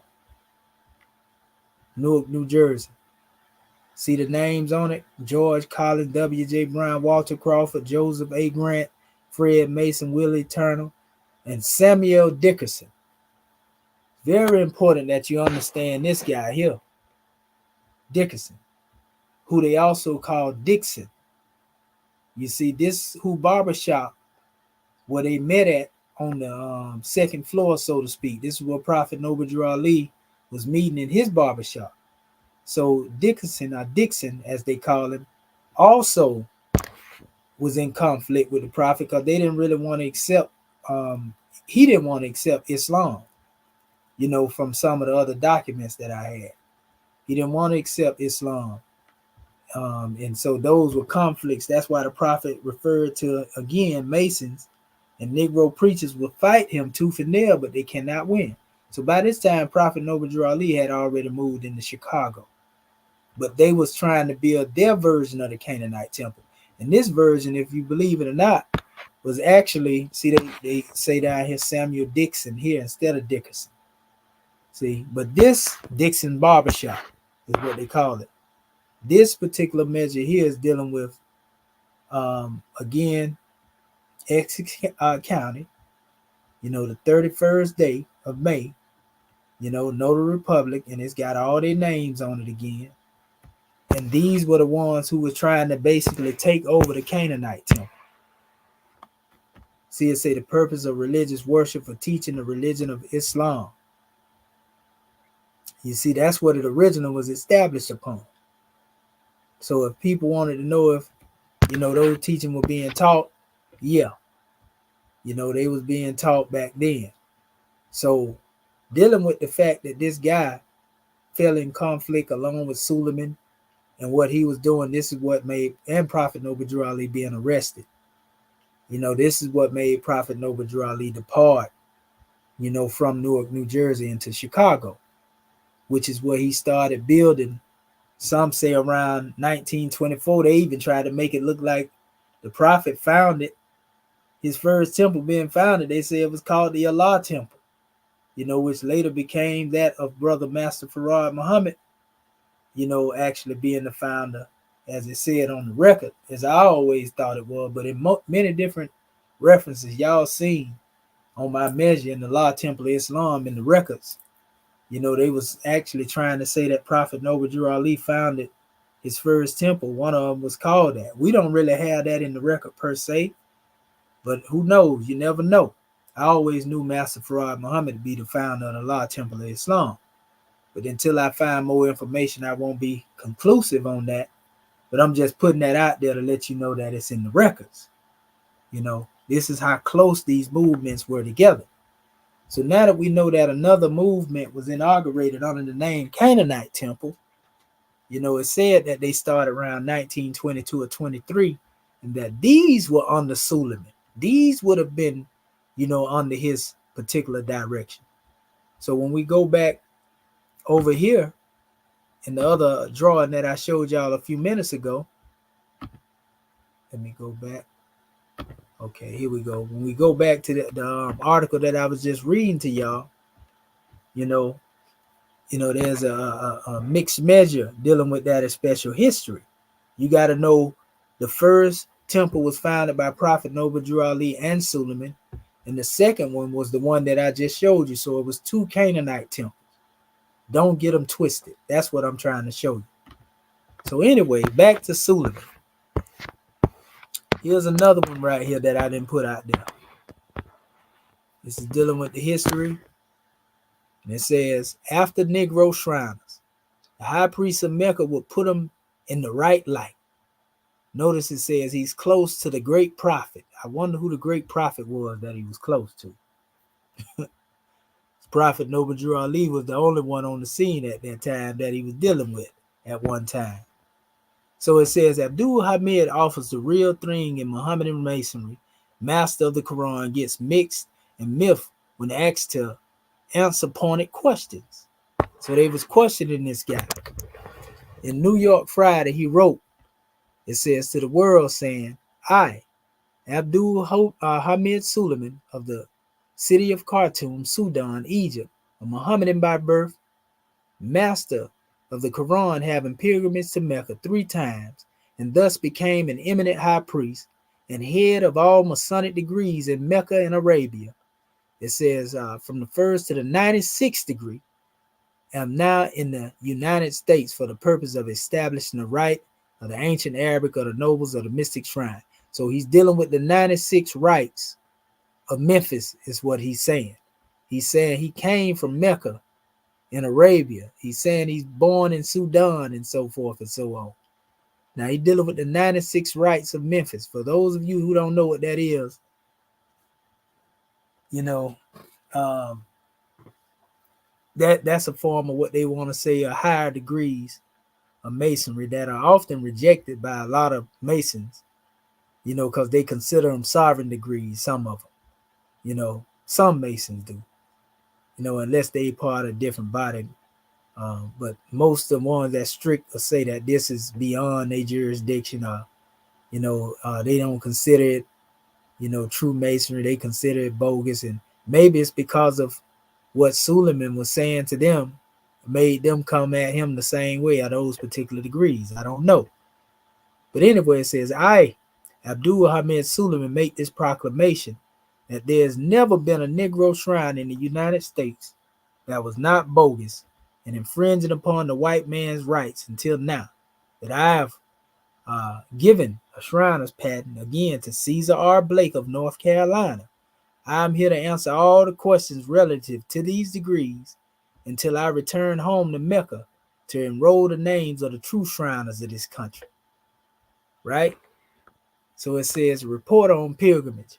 Accordingly, the reporter for the world made a pilgrimage, it says, to Suleman's address in number 143 West 30th Street, and he found the blackest of Ethiopians sitting on top step of each stoop, fanning himself gravely. So this is what they were saying. They were saying he was real melanated. It says, does Hamid Suleman live here? This is what the reporter asked. And then Suleman replied, I am the man. It says, I am the man. It says, was the answer. It says, the first of 4 hours of questions came, well, he said, come upstairs, I guess. And Suleman is arranging to receive hundreds of thousands of American Negroes who call themselves Freemasons and mystic Shriners into the Mohammedan Masonry. There you go again. It says, now that they are being enjoined by the white Freemasons and Shriners through the civil courts from using copyrighted society names, titles, and regalia and insignia of the American organization. This was around the time when the United States was suing Negro Masons for demonstrating their shrine. You know, they actually took the Prince Hall Shrine, Negro Shriners, to court, saying they didn't have no right to use the symbols. And, you know, that's how there came to be a split. You know, they never was together, but that's how it came to be what you call the ancient Arabic order of the Noble of the Mystic Shrine. And ancient Egyptian Arabic. Ancient Egyptian Arabic is like more the Prince Hall Masons. You know, and some John G. Jones, I think they draw under that too. But yeah, that was their demonstration. But there's separation, even though they try to make it look like it's the what they call it, the brotherhood of man under the fatherhood of God. You know, it's still some separation and segregation going on up in there, people. You know, even though they try to make it look like everybody together. You know, they just basically trying to put lipstick on a pig. But that's a whole nother measure. It says, he proposes now to make them authentic by virtue of his authority as eminent high priest, to grant a charter in a masonry which actually declares to be ancient and widespread throughout the Mohammedan world. So he gonna link them up with, again, Masonic, you know, jurisdiction in Arabia to make them real Masons. It says they must take oath and pay. He would do this only if the Negroes swear a death penalty oath by the beard of the prophet. So he want them to swear on the beard of the prophet. It says that they would live according to the moral code of the Quran, and they would pay to Mecca through none but Suleman a proportion of their large dues, which is now being negotiated. So he wanted them to pay dues to him, and he's supposed to be going to take these dues back to Mecca. So it says a Mohammedan charter is already in possession of Caesar R. Blake of Charlotte, North Carolina, imperial potentate of a society of Negro which has been going by the name Ancient Egyptian Arabic of the Noble of the Mystic Shrine. See? So basically he had already tried to get Blake. Blake didn't go in the end. It says it will become effective, Suleman says, as soon as the negotiations are concluded to his satisfaction and his priestly seal is affixed to it. Suleman exhibited his correspondence with Imperial Potentate Blake, and it showed without doubt that the negotiations are underway.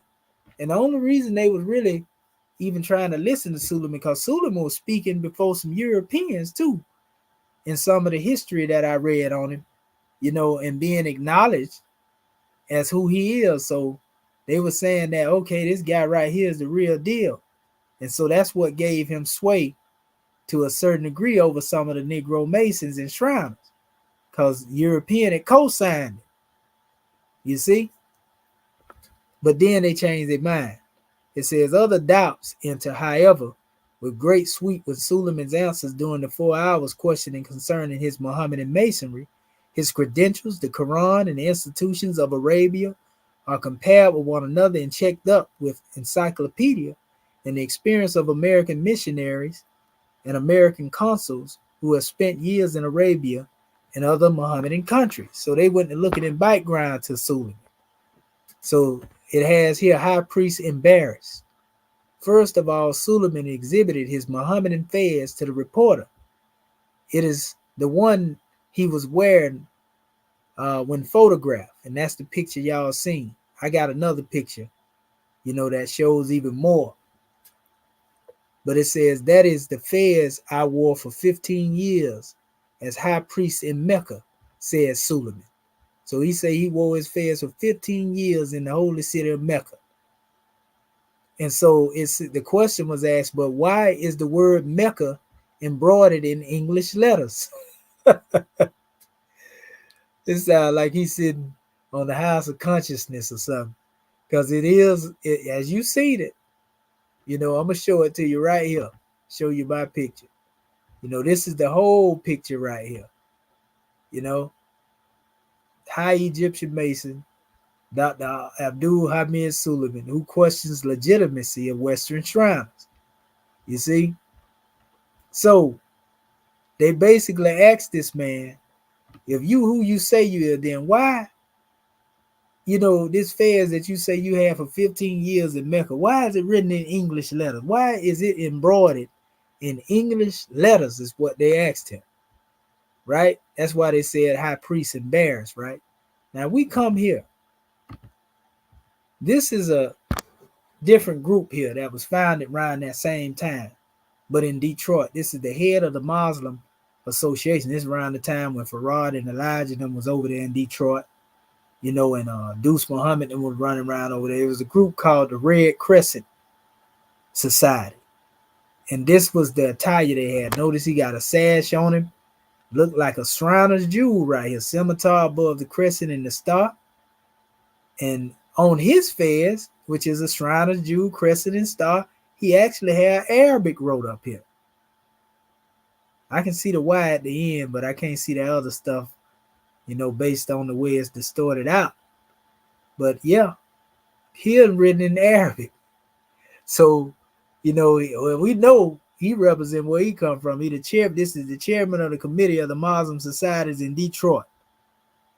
You see? And this wasn't a Masonic group. These was Muslim. This was an Islamic group. But for some reason, and I see the American flag right there, for some reason, this is, they have an actual Shriner style jewel and on the fez and everything. So that's interesting.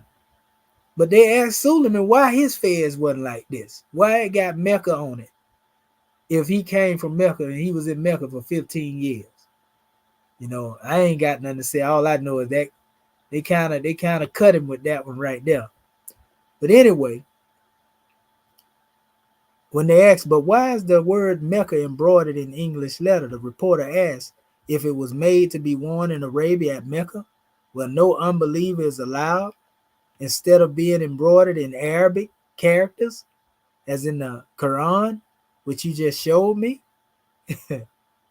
So they said Suleman gulped a few times. He swallowed a few times. But anyway, it says Mecca is an Arabic word, he said, and hurried away from the subject. So he said Mecca is an Arabic word, and he went away. He kind of tried to come back low key. Mecca is an Arabic word. And they say he hurried away from the subject. It says later the Fez was identified positively from the photograph by a well-known white shriner, John A. Morrison, as a regular Fez of the New York Mecca shrine of the legitimate white Shriners. So they're saying that Suleman was trying to demonstrate a sham god degree and say he really had on the Shriners Fez from the New York Mecca. Remember I told you Mecca Shriners, they had theirs over there, as well in New York. So you already know if they was already taking Negroes to court for talking about masonry, they sure enough were going to cut into him about this. No, that's our Fez over there Suleman wearing. He lying to y'all. That ain't no other Fez from no Mecca, man. That come from us, the Mecca shrine over here that we got. So this is why they say he was embarrassed. So it say he probably went downtown and brought it, said Mr. Morrison. He exhibited his patent as high priest. It says that is from Mecca, he said, and signed off by Hassan and Hussein Grand Sharif of Mecca. Right? It said it was a nice sheet of white paper. It says about 2 feet by 3 with a field of blue sky, and down the center which read a wide column of sprawling characters bearing a ragged resemblance of the Arabic lettering in the Quran. And the borders were decorated with 3 camels on one side. It says, and 3 pyramids on the other, and various symbolic stones and incense pots, beehives, square, and compasses. At the top was the English lettering, Mecca, Arabia, and below it, Ancient Free Order of Masonry. His answers mixed. Suleman explained that the Ancient Free Order of M stands for Ancient Free and Operative Mason. It says again, he was asked, it says, why there was English lettering on a purely Arabic document. Because I was to come to America, says Suleman. After some thought. Later, he forgot that answer and explained in an answer to the same question that only the Arabic in the center of the patent was written in Mecca. He said the title, the scenery, as he called the borders, were put on in America. But he did not explain how the black ink of Mecca happened to be exactly the same quality of the black ink of New York. Man, they was on him. It said this, he admitted, was his only credential and evidence of his authority as high priest to make Mohammedan Masons of the Negroes of America. So whereas Prophet Noble Ali came to make you a Muslim, Suleman came to make you a Negro Mason. So now you can stop lying, saying that this man was establishing the Canaanite Temple. He was a co-founder with Prophet Noble Ali, but he was not teaching that. And you can see Noble Ali don't teach none of this stuff right here. None of this here is Prophet Noble Ali teaching in the Canaanite Temple or the MST of A. And this is where they diverged at. So it says, in discussing the Quran, he said it was written in 410 BC. And later he said Christ was a shriner. He said Jesus was a shriner too, y'all. He is mentioned in the Quran. It says, then the reporter asks how Christ got into the Quran if it had been written in 410 BC. And Suleman gulped again, and he thought hard. It says the Quran was rewritten about the time of Christ, and he said, and references were put in them. However, according to all authorities, Muhammad was not born until 570 AD and did not write the Quran until his maturity. So it says Pharaoh Shriner 2. Suleman says the Mohammedan Masonry he represents pervades the whole Mohammedan world, meaning they all over the place, and controls both religious worship and civil government, that the titles of Sharif, he says Sharif, Sheikh, Pasha, Khedive, Marubat, Sahib are nothing but the topmost of Masonic degrees. In this order, given with the Sharif as the highest, The encyclopedia, however, does not mention any such masonry, and living authorities say it is all news to them, and that the declaration about the titles is nonsense. Nevertheless, Suleman promises these titles will be open to American Negroes who join his Mohammedan Masonry. Before the interview ended, Suleman had decided that perhaps it would be better to use the name Nobles of Sahara for the adherents in this country instead of Shriners, and that they had better not use the insignia he wears. He thinks the proper insignia would be the seal of Pharaoh pictured in a Sunday supplement a few weeks ago as excavated at the ruins of Carchemish. Pharaoh was a Shriner, he said. Suleman was something else, wasn't it? Oh man, this guy right here. Here's another one. Okay, this is actually in 1922 September. We just read that one to you, and it came from the date of this is September the 22nd. I mean 1922, the 5th of September. Sorry about that. So this is the 6th. This is the next day. This is your boy here. Says Charlotte Negro. We know they talking about Caesar R. Blake has secured the Shriner's patent. World publishes the interview. Okay, note following is a story reprinted from a recent issue of New York World. I got to read this kind of easy because I can barely see it. It concerns Abdul Hamid Suleman, who says he has given a Shriner's patent to Caesar R. Blake of Charlotte, North Carolina. He wrote to the World saying, okay, this is saying the same thing that we already read a few minutes ago.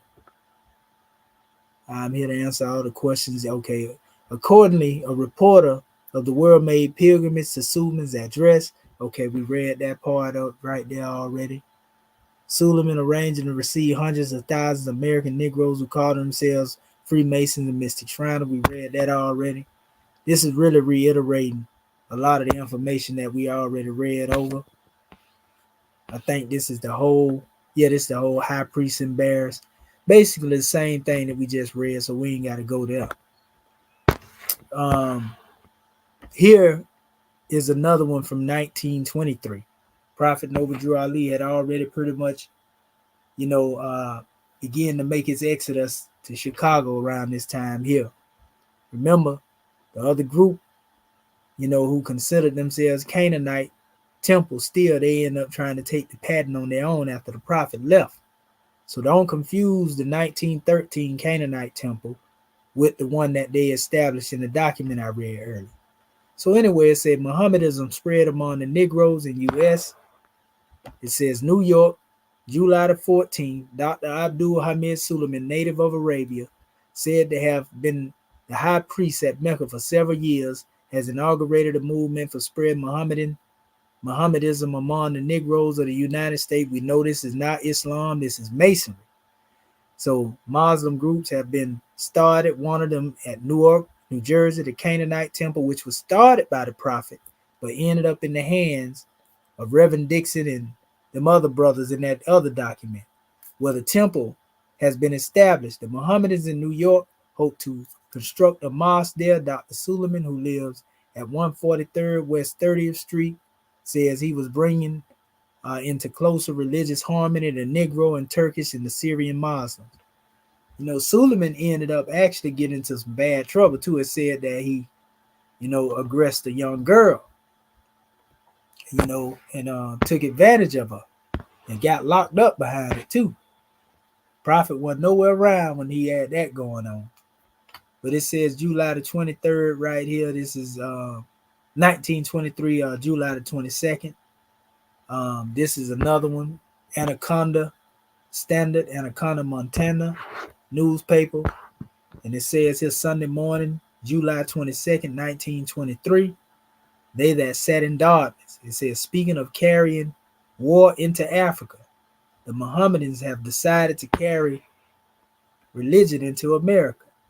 Dr. Abdul Hamid Suleman, a native of Arabia for years, the high priest of Mecca, has come to this country to convert it, or at least so much of it as may have been open to the reasons he shall present. It says, for embracing faith in Allah and his prophet, a number of Muslim groups have been started. The largest in Newark, New Jersey, it says, which under the name of Canaanite Temple, is said to have a large growing in membership. So they was already on the manifest before Suleman started, dealing with pushing his masonry or whatever. It says Dr. Suleman has inaugurated a movement for spreading Mohammedanism among the American Negro. They're just reiterating what was being said. Same thing, but he said black groups fraternize with white groups. These latter consisting as yet of mostly Turks and Syrians. All the groups are combining to erect a large stately mosque in New York City. Dr. Suleman is an American, not necessary to oust the Christian religion, which he admits has many good points and far better. Basically they have far better points than being who they are than being no religion at all. When he deal with his view of Christianity, he would not interfere with the Christian churches in any way. If the Christian churches see fit to flock to Mohammedanism, he would welcome them with cordiality and affection. But what he is after, especially as America's great non-Christian population, the American heathen, he finds these pagans fairly intelligent and more or less civilized, but their ignorance of natural revealed theology is as dense as that of a tomcat. In other words, he wanted somebody that he can really get over that didn't really know too much about religion. Many of them, it says, never so much as heard of the Quran, and some who have heard of it blasphemously make sport of it, declaring it to be inferior to the Bible. Most, if all, not all the heathen people have the same religion, even though it be of no higher order than voodooism. But these American heathen have no religion at all and don't give a whoop in the hereafter. It says, who knows it? It says, it is to these benighted unbelievers that Dr. Suleman and his associate missionaries will expound the holy scriptures of the prophet. So he trying to reach people that he claimed or he believed the ignorant. Let's just say the ignorant. He called them heathen, same thing. He could better get his teaching off on them. Here it is right here. 1924. Bridgewater, New Jersey, cult leader must serve 18 months. Trenton, New Jersey, October 25th. Abdul Hamid Suleman, said to be an exponent of Mohammedan cult in Newark, must serve 18 months in Essex County Penitentiary. It was ruled yesterday by the Supreme Court in dismissing an appeal brought by a man against his sentence by the Essex Court of Quarter Session. Suleman was convicted of an attack upon a 12-year-old girl. So that ain't good. But this is your boy Suleman. Prophet Noble Drew Ali was long gone. A lot of Muslims say that's the Rav because he was being disobedient to the prophet. I didn't mean to put this in here. This is talking about Deuce Muhammad Ali. I'm going to go into that at another time because there was a relation between Deuce Ali and Suleman. It mentioned him in one of the archives that I have. In fact, the one that they had put in that other information. So your boy and them, Fatih Abdad, Patrick Baldwin, and Jacob Dorman, have all made the assumption, that Suleman is the teacher of Prophet Noble Drew Ali. And nothing can be further from the truth. And actually what they have done is try to muddy the water, so to speak. You see, but even in their information, they'll tell you they can't really prove, that this is what it is. This is their assumption. But some people take this information as if it's the gospel. You can read it if you go read the information. You'll see what I'm talking about. It's a bunch of guessing and assumption, and trying to low-key insert information in the record that will confuse the people. So that's why it's necessary, that I show y'all this because, and it's a reason why they're doing this. I personally believe that certain powers to be put them up to this because they know the work that we are doing here at the level of Moorish American government. Because nobody has really came and attacked Prophet Noble Drew Ali's teaching. And so I feel like this is done by design, that these ones are coming out here together in a clique, to write this information and put it in the record, knowing most of our people going to listen to them just because they're Europeans. You see? And like I say, this, I don't even have to read no more about Suleman. We see clearly what the man was teaching. He wasn't trying to teach nothing about no Canaanite Temple. He was trying to teach Masonry. And remember Noble Drew Ali, like I said, they clashed upon that. Noble Drew Ali was not a Mason. He was an Egyptian adept. He had been exposed to the teachings of being an Egyptian adept. Why would he leave the knowledge he had to stoop down to the level, of what Suleman was demonstrating? When he came back from Egypt, an adept, Prophet Noble Drew Ali had been initiated as an adept. Any Mason, even Manly P. Hall, European, go online and listen to him. In his book, he'll tell you that an adept is higher than a Mason. That Masons respect and look up to adepts. That's why when a brother in the lodge, brother, that's a whole lot of light looking at our symbol, the medallion. Yeah, brother, but this light more ancient than yours. They ask me, no, I'm a Mason daddy. I don't say that to be derogatory or disrespectful. Kemet, is the parent when it comes to this wisdom. Everything else is a child. Just like, the different religions, have taken from Kemet, indirectly or directly, Masonry has taken from Kemet. You see, even when it comes down to the esoteric side, we know a lot of that comes from Angelo Solomon, the patriarch of the Moorish Rite. Honest to our beloved brother Arquette, over there. Because our chairman, was very close to the founder, the one who allowed them to do what they did. And he was actually a 96 right, the brother Clifford Uzel Bay. That particular brother there, he was the brother that basically allowed them to be able to come into their Moorish demonstration, their Moorish right, so to speak, where it became acknowledged. And a couple of more of them over there. But we got reflections on it. Matter of fact, I'm gonna show y'all. So the people that don't know what we referencing. We don't have nothing against our large brothers that's doing what they doing. We just know that that's not a government.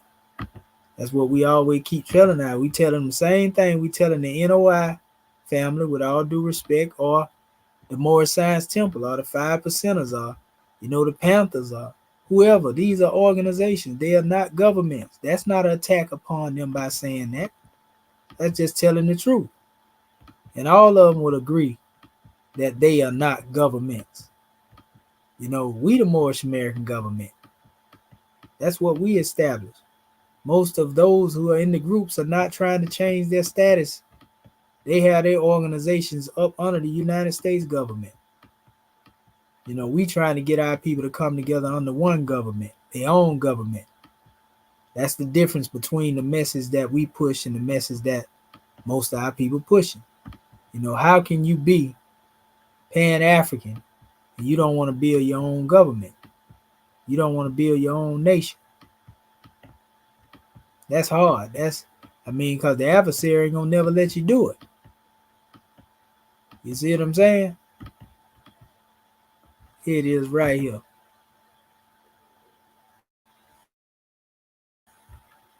This is my chairman. And they go the man that made it possible for them to have a Moorish right. But all we know is, our chairman pretty much brush shoulders with all, and that's our brother Arquette right there. Honors to the brother if he end up seeing this video. Salute to you, brother. All is well. So we don't have no beef with these particular ones. You know what I mean? So you go over here, and you see he got our seals in his hand too, right there. If y'all didn't peep that, you see the brother right there. You see what he got in his hand? The Grand National Emblem of Moorish America. You see what he got right there? He got the medallion right there in his hand. See the Moorish medallion right there? That's the bike side of the same. Yep. So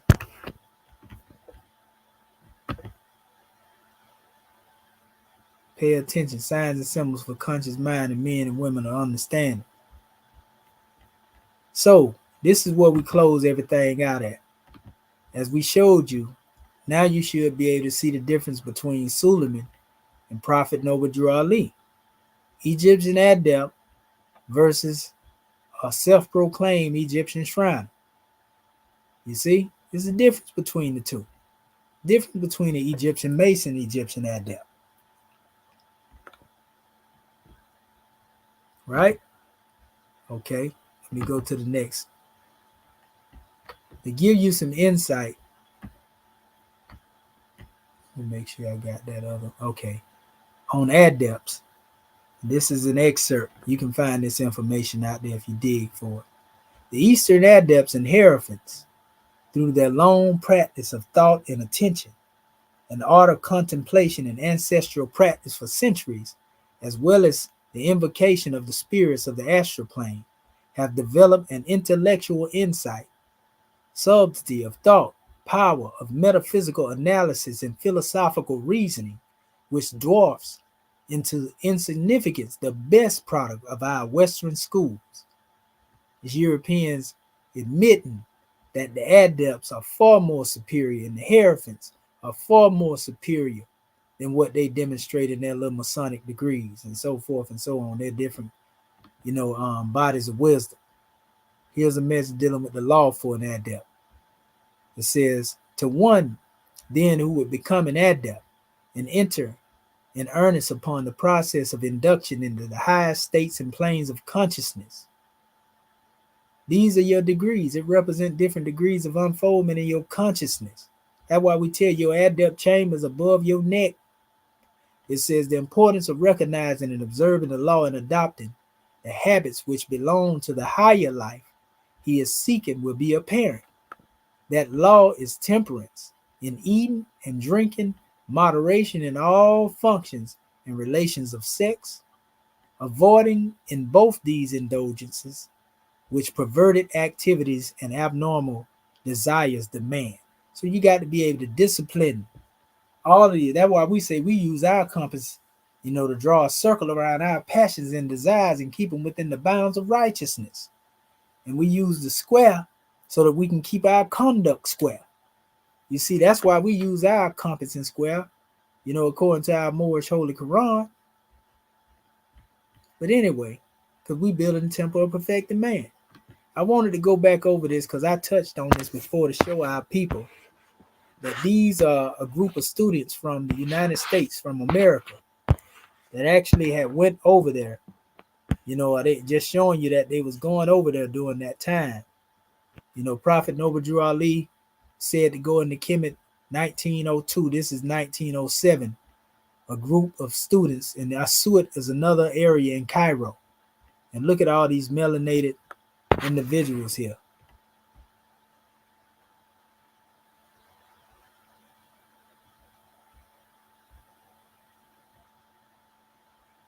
These students coming from the Americas going into Egypt to learn.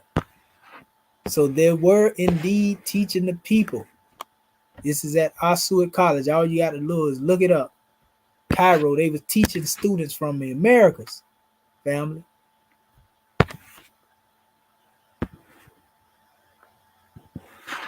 Yeah, so that's one aspect. And I went here because this is the history they try to give your boy Patrick Baldwin concerning the prophet. And he talk about it. So I put the timeline together. If the prophet left in 1902, and this is a census record, they were saying that Thomas Drew on the census, Thomas Drew laborer in Norfolk, Virginia. We got information of the prophet establishing a temple in Norfolk, Virginia. James Washington Drew, we see that. And Thomas Drew, 1900. 2 years after that, the prophet went to Egypt, remember? Same address. Well, different address actually, but in the same place in Norfolk. James Washington Drew, Lucy Drew, Addie V. Drew, and Brenny Drew. Then Ellie Drew. After 1900 up to 1960, the census went blank. In other words, the name constantly being on the census. And then when he got up to this particular time period, from the 1900 on up to 1916, there's no more census activity. Why? Because he wasn't present to be put into the census. He was in Egypt. And by the time he come back on the census, he's known as Eli Drew. In other words, Drew Ali. 1916. This is at the time when he was establishing what we call the Moorish Divine and National Movement. 3 years prior to that, it was the Canaanite Temple.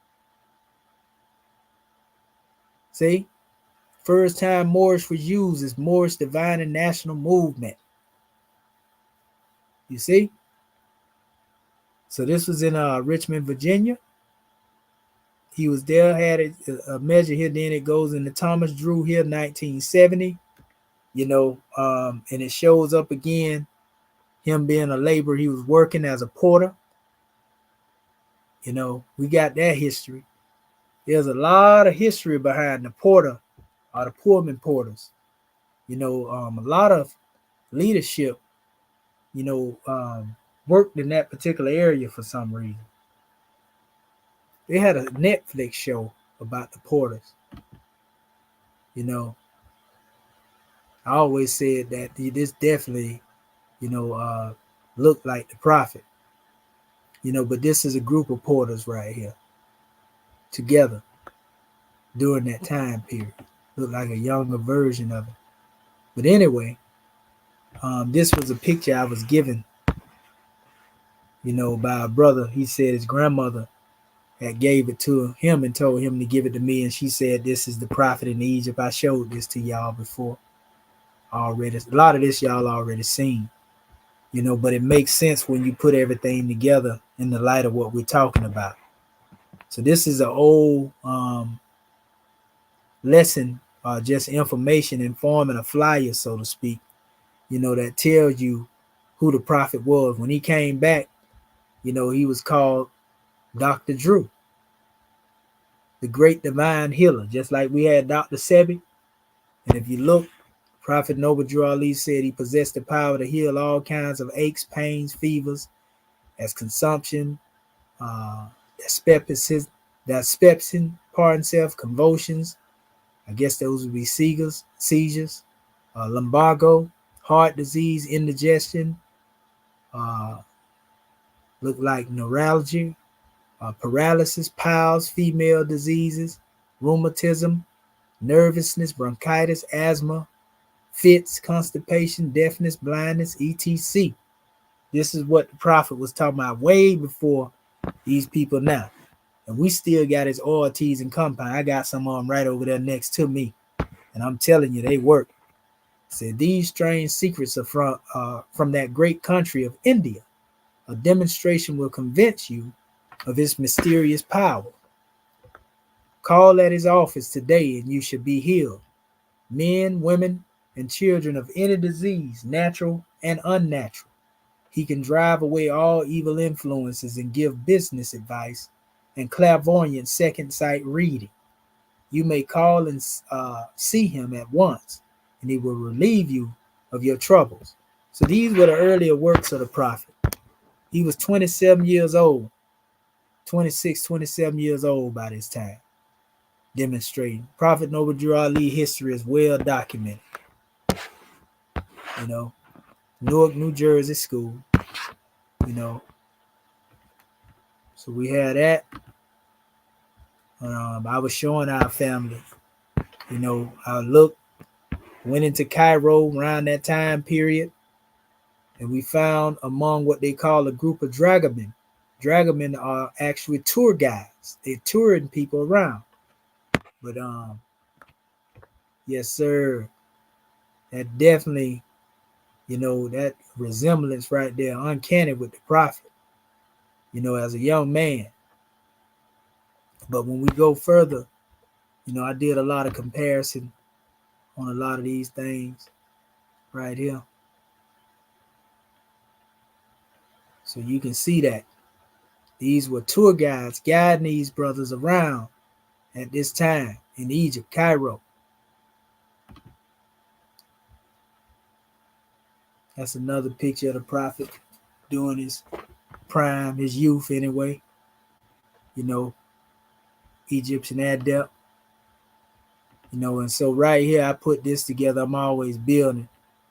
I quoted from Yusuf Ali. Of them, there are some who pretend to listen to thee, but we have thrown veils on their hearts, so they understand it not, and deafness in their ears. If they saw every one of the signs, not would they believe in them. If they seen all the signs that I had to show, all the information, they still ain't gonna believe it, is what the Quran says. In so much that when they come to thee, they will but dispute with thee. This is what I go through 24/7, 25 and 7, man. It says the unbelievers say, these are nothing but tales of the ancients. And that's what they say about the teachings of Prophet Noble Drew Ali. That's what they called him. They called him a soothsayer, a voodoo man. They called the brother, a fraud, a sham man, and everything else. That's what they do to most prophets. So I said, who would deny Prophet Noble Drew Ali his Hajj to the east, but those who reject his prophethood? And I'm talking about the Moors that say he never went to Egypt. And we done proved this stuff. So the chairman put it like this. He said, in 1902, Timothy Drew, born January 8th, 1886, left the USA, went to Egypt at the age of 16. Wasn't he far too young to join any Masonic lodge? Yep. He returned as an Egyptian adept, master, and Muslim of the ancient order of Islamism. Right? And I added Islam there. But Islam, it says, wasn't he too wise to stoop to Freemasonry? In 1912, he graduated from the ancient Canaanite mystery system, Islamism.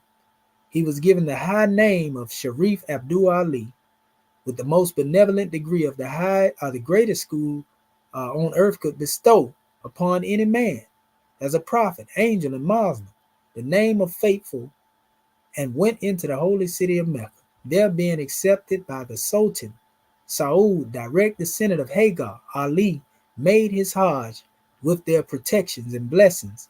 He left for the USA at the age of 27 with the sacred name of El Hajj Sharif Abdul Ali. He did not join a Masonic lodge while in Africa, nor Arabia, or Morocco, or India. So why would a lodge trade their master for a bona fide holy prophet fresh from the holy city of Mecca? Following his meeting with presidential candidate Governor Woodrow Wilson, the holy prophet founded the first temple in 1913 on the second floor above Dixon's Barbershop in Newark, New Jersey. As a 27-year young Muslim and a tested prophet of Allah, pray tell, what in this world could a bunch of denationalized NBC Lodge brothers suffering from mental slavery possibly have to offer the wisdom of Noble Drew Ali? Right?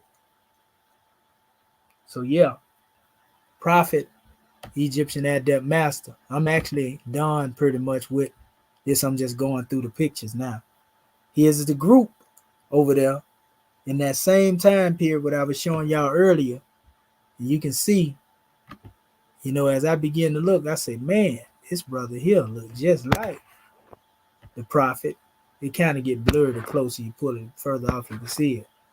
But during this time, this actually looked like Deuce Muhammad Ali in his youth right here too. These are all our brothers over here. And this is what you call the Senhija brothers. They were most definitely present, in Egypt. And look at the attire that they have on.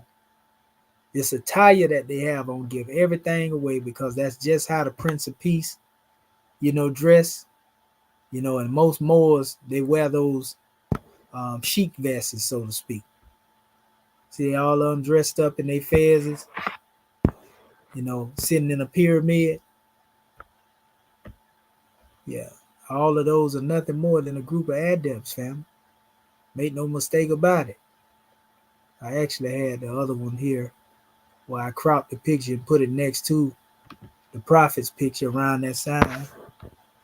We can see, though it's blurred out, this is the one where he say he's a Muslim, 181 Warren Street, Newark, New Jersey. That was my comparison of the two pictures. Professor Drew, the Egyptian adept student.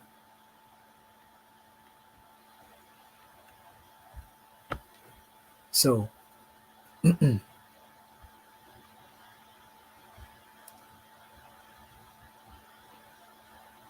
meant to show them other two pictures later. There was a brother, and I believe this is most definitely a rare picture of the prophet too. Right here, because the prophet would demonstrate in Shakespearean plays, so to speak. He would also demonstrate, allowing himself to be bound, with ropes and escaping. But this picture was taken by James Van Deersey, who took pictures of Bill Cosby, pictures of the Moorish uh, the Moorish Zionist Temple. He took pictures of other individuals as well. But I definitely would say this is most definitely a rare picture of the prophet, in action right here. Real talk. And the brother caught it, but they don't, the people, when they showed this picture, they don't have the name of this individual, And look how he is acting as if he's stabbing himself. The prophet used to demonstrate things like that, but that's definitely, hands down, we can't get around that right there. Look at that. You see his mustache the same as it normally be and everything, So I want to show y'all this brother real quick so y'all know his history. The photographer, he did a lot of photography work, family. Back then, he was able to.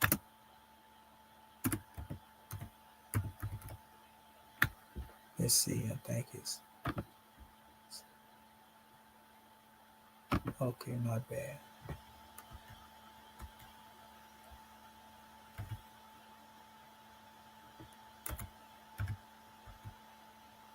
There you go, right there.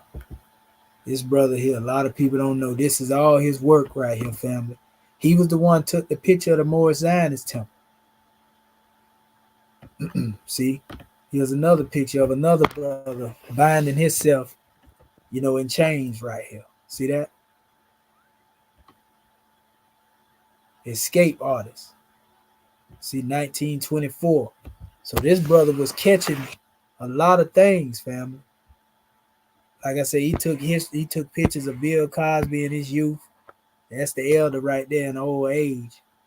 But man, he got photos upon photos. Like I said, this is where I found that picture of the one where he, the measure where the prophet stabbing, making the people believe that he was sticking that sword into his chest. All of that stuff can be found if you come right through here. I dug through here. Once I found out who he was, I went to digging and looking. He also took a lot of pictures of Marcus Garvey and them too. A lot of the UNIA video pictures that they have back in the day, he was the one that took them. His brother got a large catalog. Here it is right here.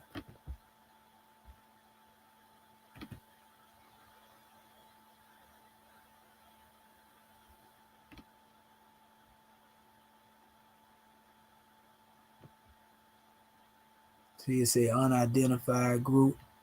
You got a bunch of stuff, man. This man was on it. I wish he would have. Maybe who knows? Maybe they know the name of the groups, but they don't want to tell the people. He took a lot of Father Divine them and Daddy Grace them pictures too. See here, one of the students of the prophet.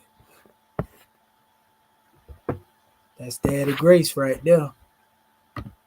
But if you ain't looked at this brother works, you should check him out. That's the escape artist I showed you earlier. You know, this is like one of them, a church back in the days. And they give you the date, 1928, New York. Some of these pictures I hadn't seen, and they bringing new ones up. This man wasn't playing. Here go the UNIA Black Cross right here. That's his work too. These are rare pieces of work right here, family. The elder was on it for that time period. See this here? They just put dress rehearsal right here. That's Prophet Noble Drew Ali right there, family. In New Jersey. Because that's where he was taking the most of his pictures at. Facts.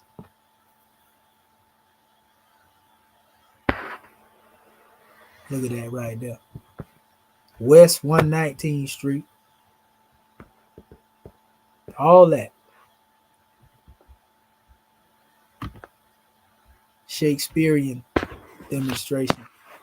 So yeah, like he took pictures of them, but he also got pictures in here. Like I say, he the one took all the pictures of the Moorish Zionist temple. You should see that. Look at this brother here.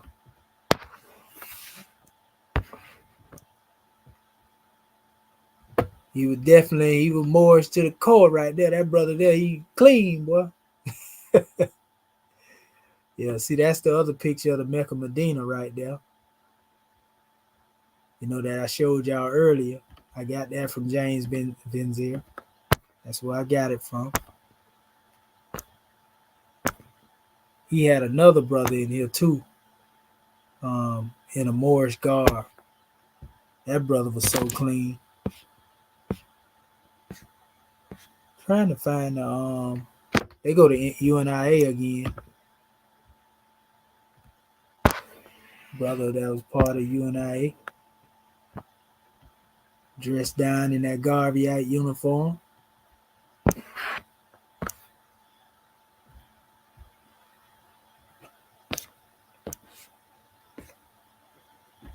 So yeah, y'all gotta check this elder out. Like I said, he was doing his thing back then. Another picture of your boy Daddy Grace right there that he took. But they were trying to imitate the prophet, wasn't it?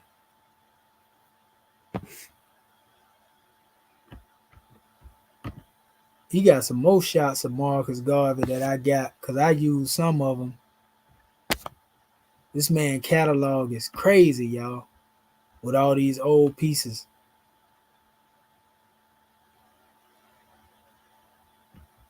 I think, let me see.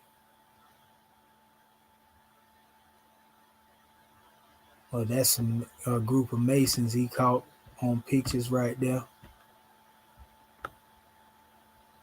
I want to say that me.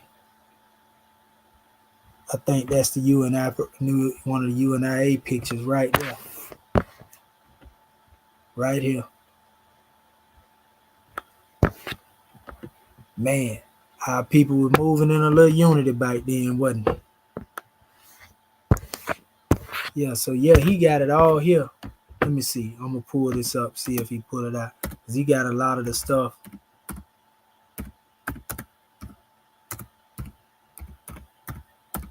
See, a lot of people need to know who were taking these pictures. See, this is James Vendeers. You see it right there, Moorish Jews of the 1920s. And he usually have his signature on the side of the picture. But they telling you it's his picture right here. See it right there? James Vendeers. He the one that took this picture right here. He had a high quality camera back then too, man. These are some of the ex-students of Prophet Noble Drew Ali. We keep telling you the Hebrews They had their particular branch, of Moors. And they came about in 1919.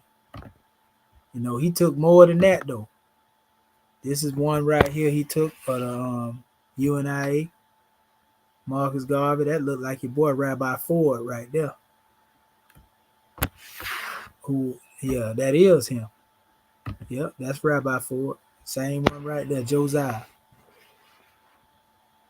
I think Rabbi Ford might have been the one that wrote their national anthem, if I ain't mistaken. Don't quote me on that. Mordecai Herman. See there? Another picture of the elder standing up on it. So, the Hebrews would demonstrate Moorish back then. We were more united back then, family. We were united back then. That's the elder up in the old age, James Van Deersey, the one that took them photographs. I'm going to click into it so y'all can see his biography. Like I said, we're going to close this demonstration out in a second. James Augustus Van Deersey. He was also an actor, too. I think he played in certain movies or something. See, it tell you about Marcus Garvey. He was born June 29, 1886. May 15, 1983 is when he passed from. The elder lived a long time. Newark, New Jersey. He moved into Newark, New Jersey in 1915. So that's around the time Prophet Noble Drew Ali was on the manifest. They tell you, everything he did and where he was moving. So you can go through there and look at his history. He died of appendicitis. All right. Rising power to the elders. See, this is a prime example on all of us have some work to do, family. This little piece of work that this brother did just in preserving all of this information right here, family. It say a lot. He did what he was born to do. And he recorded certain history that was meant for us to see, just for us to be able to use right now and connect the dots. Look, here's one that he took with Marcus Garvey. So this brother was up close and personal with these, different leaders of the movement. He had convo with them. So he was doing it for the culture, man. This brother was doing it for the culture. And he got a lot, like I said, that he recorded. I got other pictures.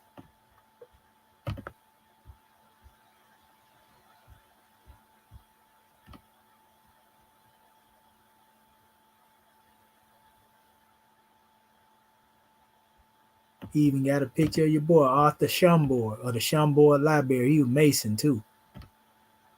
See him right here? I actually mentioned him in a few slides that I'm getting ready to pull up now. That's where the Schomburg Library comes from.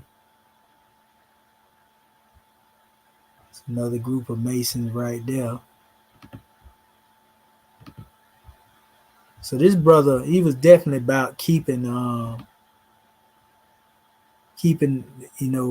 records. He was definitely about preserving the records, family.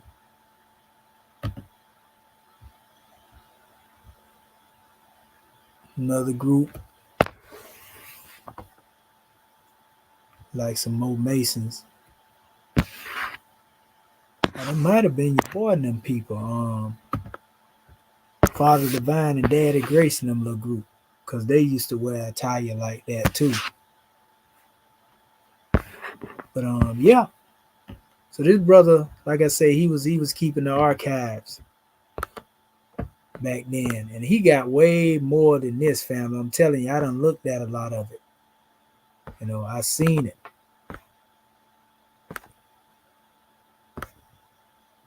You got me want to just go through all the stuff right now. But I want to get through these other slides, so I don't want to hold our people up too much longer. I want to close it out by at least 4:30. But y'all know I'll be up and at it. This is why we call it the late night library session. Ain't nothing but some peace and quiet going on up in here. So anyway, yeah, this is one of the pictures, like I said, that was taken. We showed you this picture of the brother here. He got another one too of another brother dressed sharp like that. I didn't find it, but I ain't gonna try to dig and find it.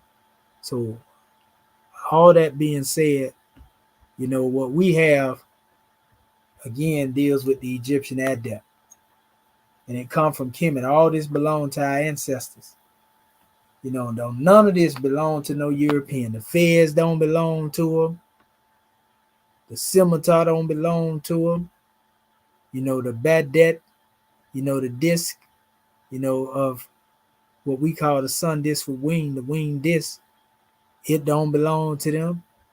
You know, the crescent having the sun in the center, which is a symbol of the headdress of the ancient Canaanite gods and goddesses, that don't belong to them. You see, the lion is not indigenous to where the Europeans at. You see, I mean, we can go into everything in here, everything, the camel, all that belong to us. I don't care what they trying to call it now. Noble of the mystic this and mystic that.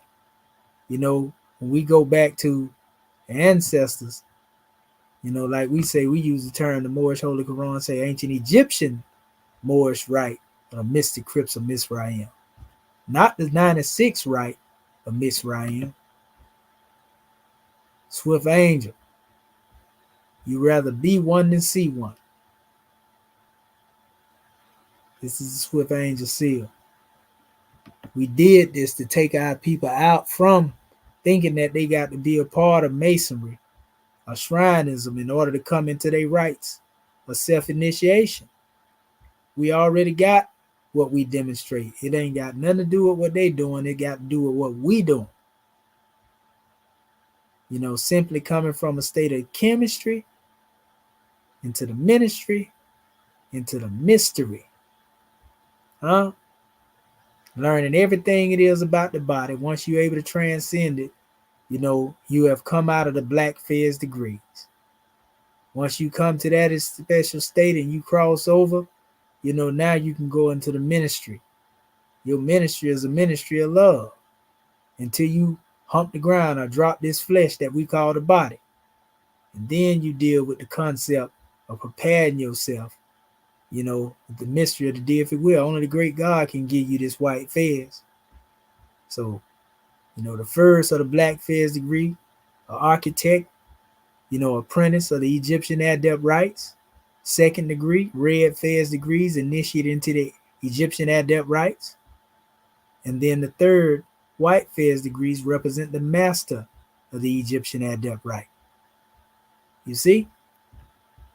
Symbolic rite of the mystic crypts of Mizraim, ancient Moorish order, the African builder. And this is all dealing with self-mastery. And in Prophet Noble Drew Ali Adept chambers, unlike Masonry, you see the brothers and the sisters standing up together here. And these ain't cause they wives standing beside them. These are sister adepts. You see the prophet right there. These are sister adepts with the brothers. Same thing here. Prophet didn't believe in no segregation, trying to deal with no chauvinism and none of that. There's more sisters in the room than brothers in most times. See our brother, that's me the ear right there. They go Green Ale, the brother that started it all, that was sneaking around, they say with Sister Pearl. But you know, Allah knows best, so we don't try to make assumptions on those things that we have no knowledge. But it was said that he was trying to hit on her or something like that. This guy right here, this is the guy that was running with Julius Rosenwald that actually threw the prophet's furniture out in the streets and accused him of embezzlement. Claude Green L. Well, I don't even say just Claude Green. We don't even put a Bear L on his name. But it was those events that led to the untimely demise. We ain't gonna say untimely, but timely demise. See all these sisters, you know, in here, and you see the prophet demonstrating that car measure. You know, they can say what they want to say about that man, but one thing about it, his name still being spoken on right now. You know, 100 years after he been gone. And ain't nobody did the work. You know, the one that's talking, running their mouth, they ain't never did none of the work that this man was doing. So put some respect on his name again. Unfortunately, you know, after his passing, there have been many different groups, and this is actually showing you the different splinters, you know, that came about and why you have different grand bodies in the Morse paradigm. All this has to be known in order for our people to get some closure. You see, a lot of people don't like to talk about it. See this one right here, Morse Science Temple of America. Everybody claiming they the grand body and everybody claiming they Adept chamber is the right, and some ain't even got the right stuff, and some just didn't get it. Some done recreated their own stuff, some using masonry and telling you that it's the prophet's teaching. You know? So Kirkman Bay was the first. Then you had those who were part of Meter Ills measure, but they end up, you know, going against his wishes. And Morris L ended up being the one that came into Sheikdom there, you know, through Meter Ill's wife after he had got sick and had a stroke, you know. But this line right here, at the time, you know, Kirkman Bay had become a state informant, you know, and all types of stuff. He was a witness in certain situations, but that's neither here nor there. We ain't got to go there. This is another grand body, you know, dealing with claiming Grand Sheik Millie Ill, you know, Morris L. But then you can see the difference. They changed down here. One saying Walter Bay came here, the other saying Grand Sheik Percy Davis L came here, P. Davis L. You know. And then this is where Sadi L say he come from. Braswell Bay come from this lineage. You know, Love L is of this lineage. Then you got the National Grand Sheik brother Braden Bay, who came up under the Temple 13, actually through the same lineage that was established, you know, by the chairman, you know, in the Prince of Peace. But they had another Temple 13 too. You know, Temple 13, the original one that come from the Cook Bay brothers, you know, through also German Bay and the chairman and all that. Then you have another Temple 13 too. But, you know, there's some overlap in between this group because, you know, the chairman done been around, you know, and moved through the terrain with your boy them, the reincarnated Givens L and all them on. Not Givens L, but what you call them? The other brother that came out, Dinglells, the Dinglells, who these brothers are tracing their history through. And also R. German Bay was real close to Grand Sheik Frederick Turner L, who I mentioned earlier. His father was a part of the original Canaanite Temple. He went to the school in Newark, New Jersey. This brother was the brother that really went international with the Moorish teachings. That's why you hear a lot of similar language that we use. You know, we had a sit down with these brothers. I want to give honors to the brother Roy Bay, you know, because it's honors to them brothers, you know. We'll get a chance to build in due time, like I told the brother Roy Bay, you know, on that conversation that we had. You know, for them reaching out in unity, the unity is just there on that aspect. So there's nothing to be said to try to tear these things down. We just got to know, you know, who these different groups are and why they demonstrate they do the way they do. So you see the different medallions. Notice they always got that scimitar installed on them, no matter what grand body it is. No matter what color they use, because all these different medallions represent different grand bodies. You know, but they all agree that that scimitar is on one side and the circle 7 is on the other. So you know what was on the other side of the prophets. Scimitar and star. You see? That Adept symbol. Do not confuse that with this, though. Not the same. Neither is our Swift Angel symbol. But you wonder why, like I keep telling you, these people running around here with a law Right here, upside down. Very disrespectful. The head down here, the legs up in the air. What are you trying to say? We know what an inverted star represents. If you know the science of stars. So you got Mecca, Allah, Islam, Kaaba, Ali, Muhammad, Medina, Egyptian, Muslim, and Al Quran. And right now, some of the same people claiming they Shriners is in chief opposition to people of Mecca, chief opposition to Allah, chief opposition to Islam and Kaaba, Ali. But yet they'll go around yearly riding in go-karts, Quran in their closet that they done took an oath on, and then fight against the very people that they walk around over here imitate. Even the Negro that wear, these hats. A lot of them Christian preachers and pastors hiding the book behind their bike, knowing they done took an oath on it, and get up there dressed up in regalia, and go to these jubilees and different things celebrating as if they are of the people, and then be speaking against, the same doctrine that they took the oath on. Make it make sense to me. Make it make sense, people. My ancient Egyptian Arabic gotta know, make it make sense. You're going to wear the headdress of the Muslim, the Moor, and at the same time be in opposition, teach, that Jesus is the only way. You don't follow Jesus, you're going to hell. How, pastor, preacher? Oh, you got to keep it a secret because master don't want you trying to live like this for real. Oh, so you can get out there and demonstrate symbolically, but not as a fact in these names. So here's the European over here. And they little shrined them. See what I say, Muslim? If you don't accept it, the European will rep it. Look at it. And that's really just showing that they gloating over the kill. Yeah, we conquered the Muslims. That's what all that smiling right there say. Y'all know these people don't care nothing about no Muslims. Don't care nothing about Islam or none of that.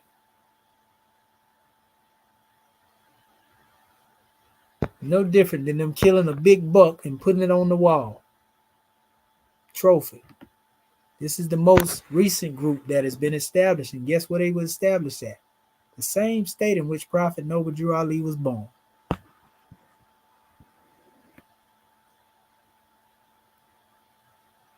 Ali Shriners. And half of these individuals straight Bible believers. But they dressed up like the Moors. Half of them stomped down ministers and pastors and deacons. But they represent like they Muslims. Cosplay. All because the Moors is playing.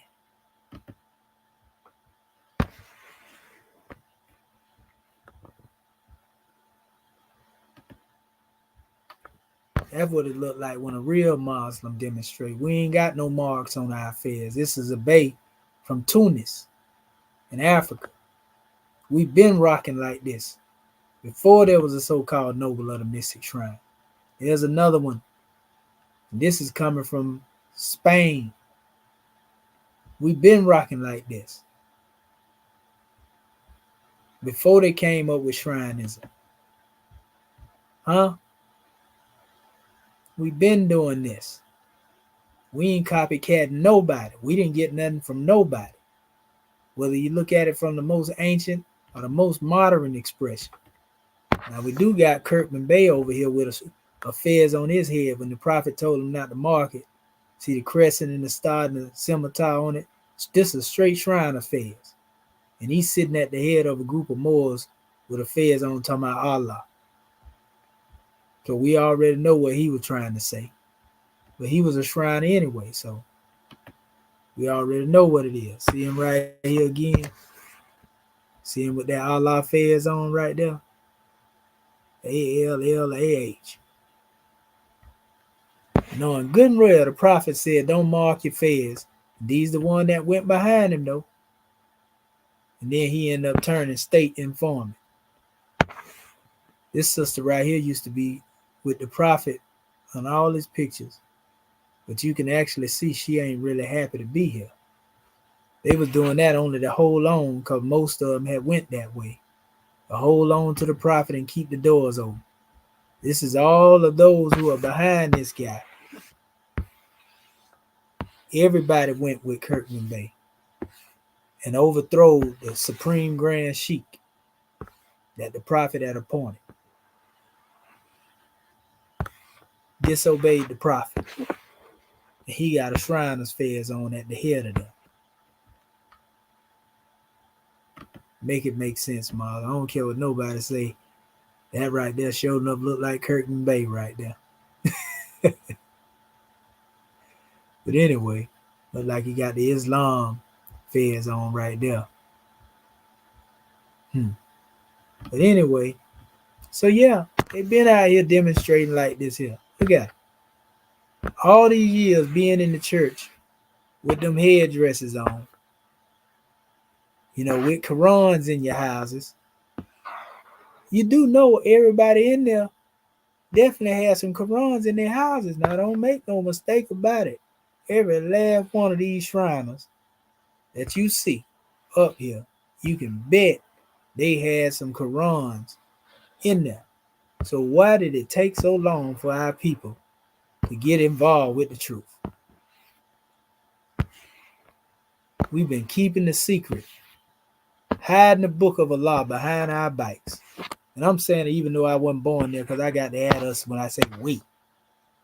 Come on, man. As a people, we got to do better. Here's a picture of Brother Marcus Mosai Garvey at John E. Bruce funeral. This is Arthur Schomburg of the Schomburg Library, where he have a lot of archives pertaining to the Moors. All them earlier groups, like the brother had the measure dealing with the picture, but he's very high Mason. That's why they named that library after him. Holding our archive. This is the brother that was actually being buried. This is Deuce Muhammad Ali. John E. Bruce was definitely a Mason. Deuce Muhammad Ali was said to be of the 96 right, actually said to be a part of Suleman's demonstration, they say. I do know we have a meeting here where Deuce Ali attended it. Dr. Ahmed of Khartoum, Egypt, 96-degree Mason, enshrined in the den attended by Brother Harry Knight himself. A shriner among others in the party were Worshipful Grand Master David W. Parker, Worthy Secretary Arthur Schomburg, and also Deuce Muhammad Ali Effendi, a countryman of the guest of honor, and John Edward Bruce, John E. Bruce. And that's them right there. That's Deuce Ali and John E. Bruce together. So Marcus Garvey is said to be part of African Lodge 459, according to some of the history I read about him in the past. But he didn't put Masonry above the liberation of his people. It's another picture of Schomburg here. I showed that to y'all earlier when we was going through the photos. This is Deuce Muhammad again. He was doing a lot of traveling, family.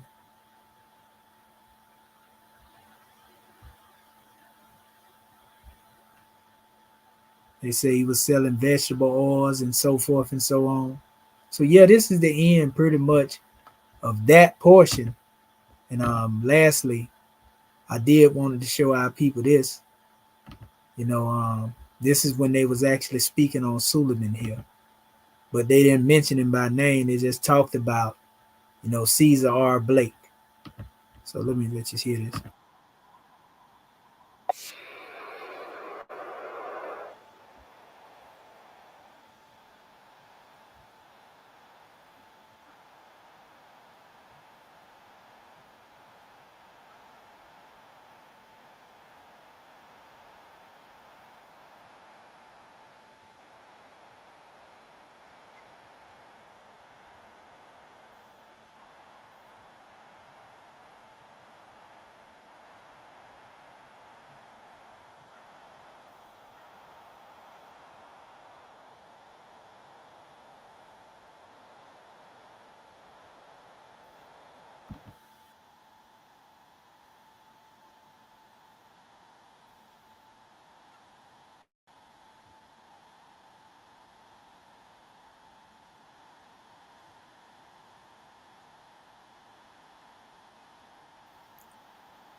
So you can go on there and see it. I don't have to pull the whole. You heard him say Caesar R. Blake. They giving honors to him for that. I got another measure here, and these last little closing measures.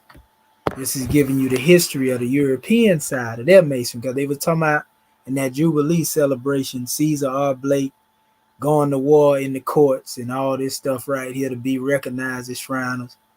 But here it talks about the evolution of the world's greatest fraternity from the European standpoint. 1877,000 to 900,000 residents of Manhattan were Masons. Many of these Masons made a point to lunch at a Knickerbocker Cottage restaurant, 426 6th Avenue, at a special table on the second floor. Particularly a jovial group of men used to meet regularly. The Masons who gathered at this table were noted for their good humor and wit. They often discussed the idea with a new fraternity for Masons. It says, in which fun and friendship would be stressed and more than ritual. Two of the table regulars, Walter M. Fleming, MD, and Walter J. Florence, an actor, took the idea seriously enough to do something about it. Billy Florence was a star after becoming the toast of New York stage. It says he toured London, Europe, and Middle Eastern countries, always playing the capacity artists. It says while on tour in Marseilles, France, Florence was invited to a party given by an Arabian diplomat, and this is Khedive of Ishmael. It says the entertainment was something in nature of an elaborately staged musical comedy. At its conclusion, the guests became members of a secret society. So this is what prompted them to become Shriners. This is like your pre-Shriner event. It says Florence, recalling the conversations at the Knickerbocker Cottage, realized that this might well be the vehicle for the new fraternity, and he made copious notes and drawings at that initial viewing. It says, and on two other occasions when he attended the ceremony, it says once in Algiers and again in Cairo. It says when he returned to New York in 1870 and showed his material to Dr. Fleming, Fleming agreed. It says Dr. Walter Millard Fleming was a prominent physician and surgeon. Born in 1838, he obtained a degree in medicine in Albany, New York. 1862, during the Civil War, he was a surgeon, the 13th New York Infantry Brigade in the National Guard. He then practiced medicine in Rochester, New York, until 1868, when he moved to New York City quickly and became a leading practitioner. Fleming was devoted to fraternalism. He became a Mason in Rochester and took some of his Scottish Rite work there. Then completed his degrees in New York City. He was coordinated a 33rd degree Scottish Rite Mason on September 19, 1872. Fleming took the ideas supplied by Florence and converted them into what would become the ancient Arabic order, the Noble of the Mystic Shrine. See? It says, while there is some question about the origin of the fraternity's name, it is probably more than a coincidence that its initials are arranged to spell out the word a Mason. And we showed you this on the dollar bill. So it goes into the breakdown on this here and everything. Even a concept about the crescent being adopted, and what it represents, strength and purity. The shrine emblem includes the scimitar for which the crescent hangs, the five-pointed star beneath the head of the Sphinx. All of this stuff come from our people. The salutation that they formulated, Assalamu alaikum, which means peace be with you. That's how Shriners greet each other. Alaikum assalamu, which they says means with you be peace, and that's a lot different from the original Arab measure. Shriners' red fez with the black tassel in the shrine official headgear has been handed down through the ages. It derives its name from the place where it was first manufactured in the holy city of Fez, Morocco. So they talk about swearing on the Quran and also basically following the path of the Caliph Ali. So I mean it's all there. Here you go. For those who don't know who the Khedive Ishmael is, That's him right there. Sometime called by Prince Hall Shriners Rofelt Pasha, Tawfiq Pasha, right there. See him in Masonic. So they seen them demonstrate, Fleming them seen them in the groups they was a part of, and then they went back and took what they seen or brought it back over into the United States. See what I'm saying? It's masonry all over there in Egypt.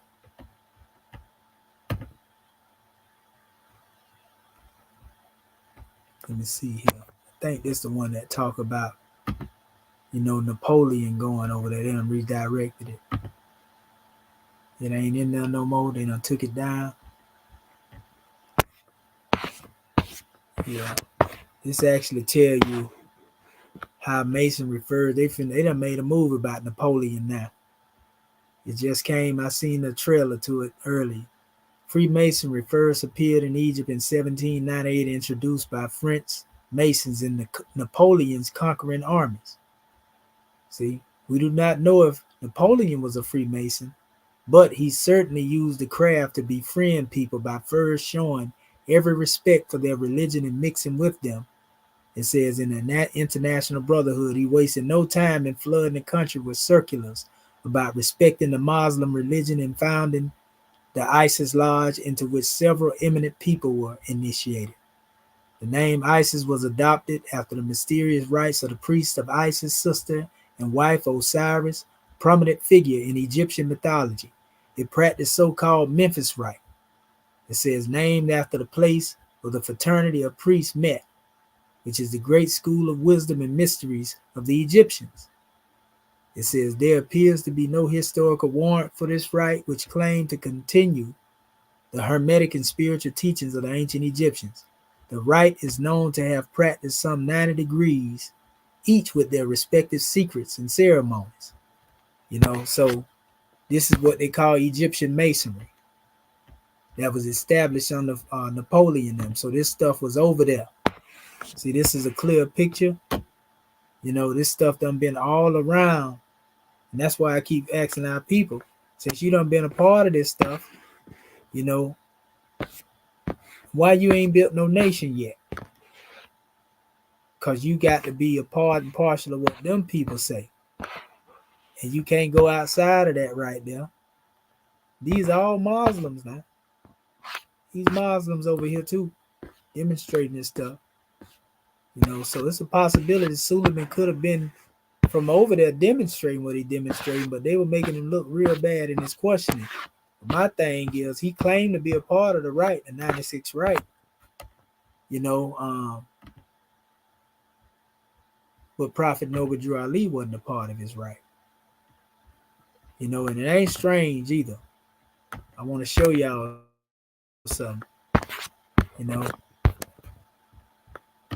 when we talk about the right of Memphis, trying to get this here up off of here. Let's see. Okay, there we go. All right. Let me see here. Let me show y'all a little something real quick. So we talking about the right of Memphis. We might as well go ahead and mention this too. We know that Farrakhan definitely part of the right of Memphis. You see him right here. And they actually got him with the Worship of Master column on. He received a 96 right degree. That means that he basically became the head of the 96 right. So you see it. They think it's a game. They think we be making this stuff up.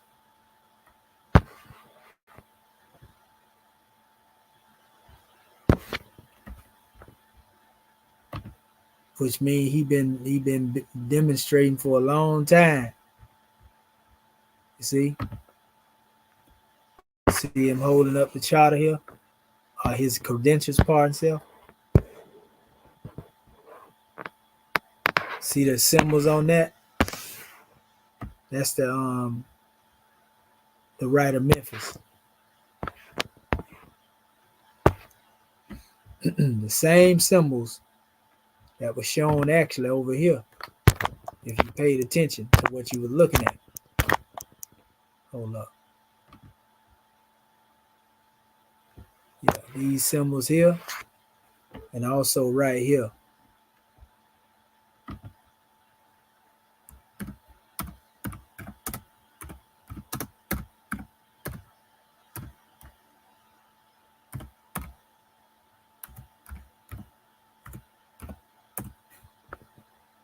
This one right here, this is the actual symbol, but they got a couple of them, but this is the main one right here.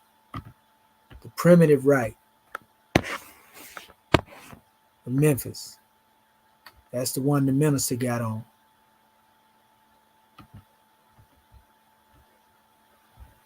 See him right there?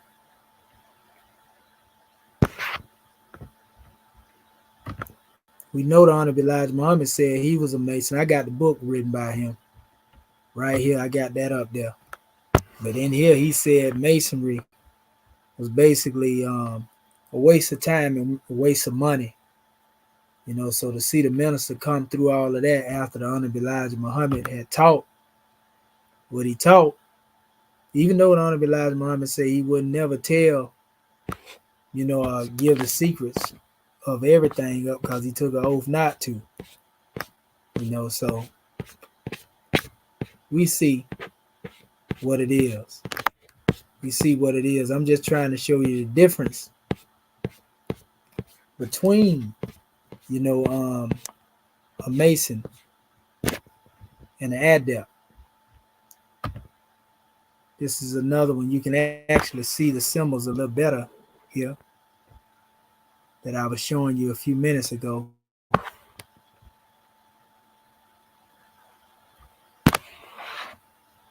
Another picture of the minister in his regalia. We also got a picture of him holding up John G. Jones. This guy right here. 33rd degree Mason of the highest colored Mason in the United States. So though the minister has done a lot in his oratory skills and doing what he was able to do, he can only take you so far. See, you got the picture of John G. Jones right here. So I can't make this stuff up, family, and this stuff is not Photoshop. No, it ain't Photoshop, it's real. So, for those who think that Prophet Noble Drew Ali never went to Egypt, he said, I was given a high name over there, but you cannot use it over here. Be good Moors, and I hand it down to you. So everybody didn't get that high name until the chairman brought it out. This brother who went against Prophet Noble Drew Ali, Sadi Majid from Sudan as well, he confirmed the prophet said that he went to Egypt, he went to Morocco, he was Yehoshua will come again. So we can't get around it, family. It is what it is, and that's pretty much the end of this presentation. But there's a difference between an Egyptian adept and an Egyptian shriner. That is not to be disrespectful to them brothers, in that what they demonstrate is just showing you a clear distinction. And Prophet Noble Drew Ali was not a Mason or a shriner. He was an Egyptian adept. So with that being said, family, we're going to take this demonstration and most definitely close it out. But what I want to do before I leave, since we got some family up in here who may want to say something, I'm going to drop the link in here. We're going to always give you a chance, whether you agree or disagree, long as you're able to be disagreeable in a classy way, so to speak. So let me put this right here. All right, there we go. And see if anybody would like to come on. And so let me answer some of the questions of the people in my chat as well. I want to give honors to you, good brothers, just for your listening ear. Brother Born Dog, Jeff Billings, C Mac. The brother say he can't sleep. He feel confrontation about it. I'm enjoying this. C Mac the chemist. He said he can't hear. I wonder, was it Might have been the video that I was playing that he couldn't hear. But it's all right. If so, we can play it again if somebody come on here. Let me see what some of our brothers were actually saying after the shout out. Brother say he was trying to get a hold of me earlier. They were talking about the Moors. Always go with the gut feeling. Say, have you had the conversation with the other Moors on YouTube? But yeah, I answered that earlier. Let me see. I just got out of work. Said, okay, I'm here listening. Brother Commission Born Dog said, okay. The brother say he can't sleep. He say he feel confrontational.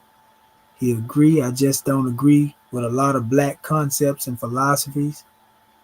Makes him think. He want to get to that paper. He like night school.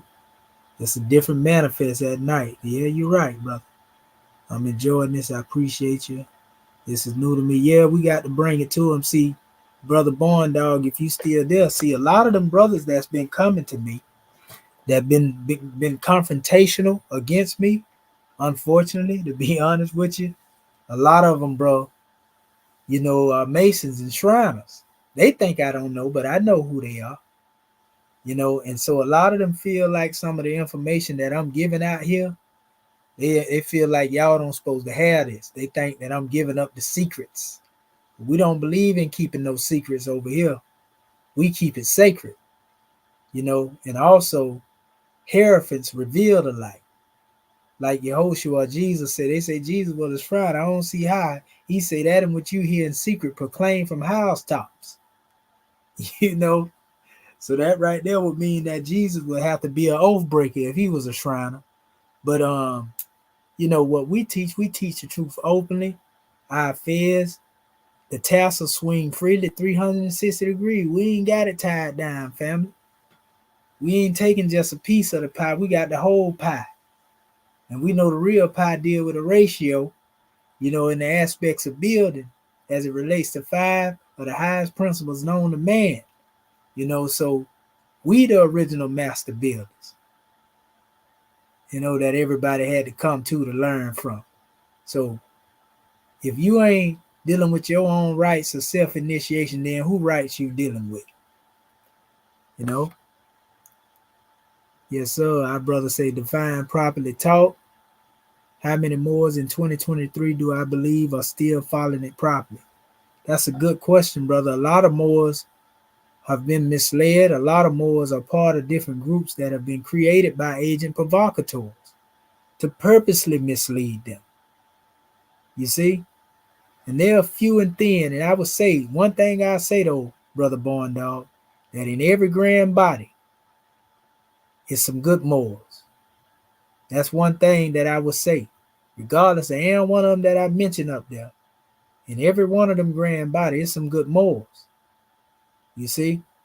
The thing is being able to reach out to them and they be able to see what it is I'm demonstrating. They reach out to us in a hand clasp of unity. And we can lead them other, ignoramuses in the dust. The ones that want to keep perpetuating division and, because I was banging on the Moors 15 years before I came in the Sarnetta channel, Brother Born Dog. Cause, and it wasn't banging on them because I didn't like what they was demonstrating. No, cause showing ones that they got to stop this holier than thou demonstration. Half of them trying to act like that, they had what the prophet brought, and then what it is found out they wasn't demonstrating like the prophet. They had them remixed and, created their own little demonstration and trying to make everybody think that if they wasn't part of their demonstration, then they wasn't demonstrating right. Come to find out, you got your credentials revoked. Your whole 501c3 don't exist. It was crazy, brother. It was terrible when I seen some of the stuff going on. So I'm like, who are you? And I found out the prophet's temple was dissolved, and somebody else came forth, Kirkman Bay.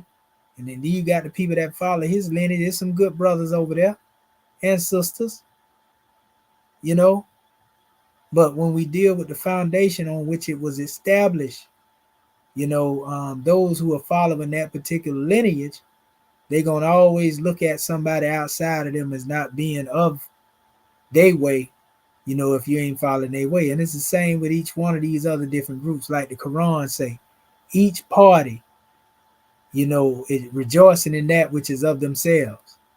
And that's the problem that we have. Honestly, our brother Idris Amir as well. Salam, brother. Salam indeed. So, but like I said, it's good brothers and sisters in all them bodies. So I wouldn't just disparage them. Like I would say, it's some good brothers and good sisters, in them different Masonic and Shriners bodies too, that mean well for their people. The thing is just our people got to get together and get out of this organizational mindset and come together and build as a nation. It's good brothers and sisters in all of these different bodies, whether they be New Black Panther Party, 5%, NOI, Morris, Hebrews, New Wabians. It's good brothers and sisters that done come up out of all these. It'll be ignorant for one not to say that, and it will be unjust for one not to say that. I ain't got nobody that's paying me to stay quiet, so I'm gonna speak the truth. It's good brothers and good sisters in all these different bodies, but those good brothers and good sisters have to come together, and come into some union. And like I said, leave them other ignoramuses. And that, I don't care what body. I don't care if it's my body. I don't care if it's another body. Whatever body it is. Leave the ignoramus where they at. And stop letting them make decisions on how you deal with other people. I don't care if they behind the podium, they your leadership. If they telling you, to be divided amongst your people, or they trying to slip you a hater more Mickey, they ain't no real leader. If they telling you to stay away from your brothers and sisters and not come together and have no conversation with each other, that's the enemy. Run, So with that being said, family, I see ain't nobody tried to come in here. They didn't want to get on the link. So that tells me it's time to close this demonstration up. So what I'm going to do, I'm going to shut it down. But, this is a grand draw, and hopefully our people have understanding now. No, Suleman was not the founder of the Canaanite Temple. He was teaching Masonry. Prophet Noble Drew Ali was the founder. Suleman was a co-founder. Yes, they knew each other. Yes, they were part and partial, of demonstrating the work. But then they had to split ways, part ways. Just like it be in the world sometimes. Many people come together in unity and it don't work. They have to go different ways because they are demonstrating different agendas. And we see after he left the prophet, he kept pushing, what he was pushing, trying to convert the Masons into what he called Mohammedan Masonry. That is not Islam. That's Shrinum, the 96 right. We just showed you what it is. So don't let nobody lie to y'all after this right here. And that's what it is. We done gave you the key. We're going to keep bringing it to you. But now the difference between the Egyptian Adept and the Egyptian Shriner. They are not the same. They are not the same, family. Everything Shriners and Masons have, they come from the Moors. Truth, facts. We don't say that because we Moor. We say that because that's the fact. It come from Kemet, Egypt. You see, and they draw from a couple of more doctrines. That's about the only similarity that a Mason, Shriner has when it comes to dealing with us as Moors. We have a variety of information that we study from. Other than that, there is no similarity as far as dealing with our degrees of self-initiation and their degrees of going into buildings to be initiated. Two different things. So that being said, all is well. Y'all already know what time it is. We're going to keep bringing this truth to our people. And we're going to keep waking them up. Ain't nobody going to do it if we don't do it. So that being said, I'm going to go ahead and give y'all a drawing as we go out. So let me put this trike in the queue. Uh-oh, we got somebody done jumped up in here. Let me let this brother in here. All right. Yeah, peace, brother Chad. What you got going on, brother? Hey, peace, brother. How you feeling tonight? Oh, all is well, man. Y'all already know, man. This is a late night library session. I'm up. Yeah, man. This is a good demonstration, man. I've been up and following you all the way. Yeah, man. I see y'all, man. I want to give honors to y'all, brother. So, what have you Yeah. to say, brother, about the history as we presented it to y'all? You familiar with this subject before even hearing me give this measure, the No, conflict, the controversy?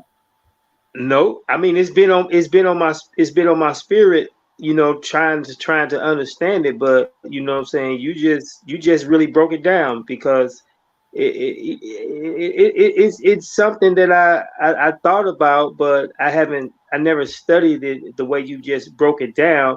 And I wanted to ask, like when you said, I agree with you when you say, we we we we should build a nation and do our government, and you know what I'm saying, try to establish some type of government or order or something.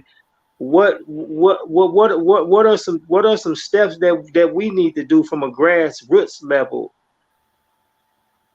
Well, the government has already been built, and I'm one of the officials. We already been building with our people. So the main thing is our people got to learn how to govern. Because everybody say, Hmm. well, we need some land. We gotta do all of that. But if we don't Hmm. know how to be officials, in official capacity to run a nation, then we setting ourselves up for failure. So one thing we have to learn, the methodology. And once we learn the methodology, in other words, like the United States, before they put you in a position, they gonna train you in the knowledge of that position.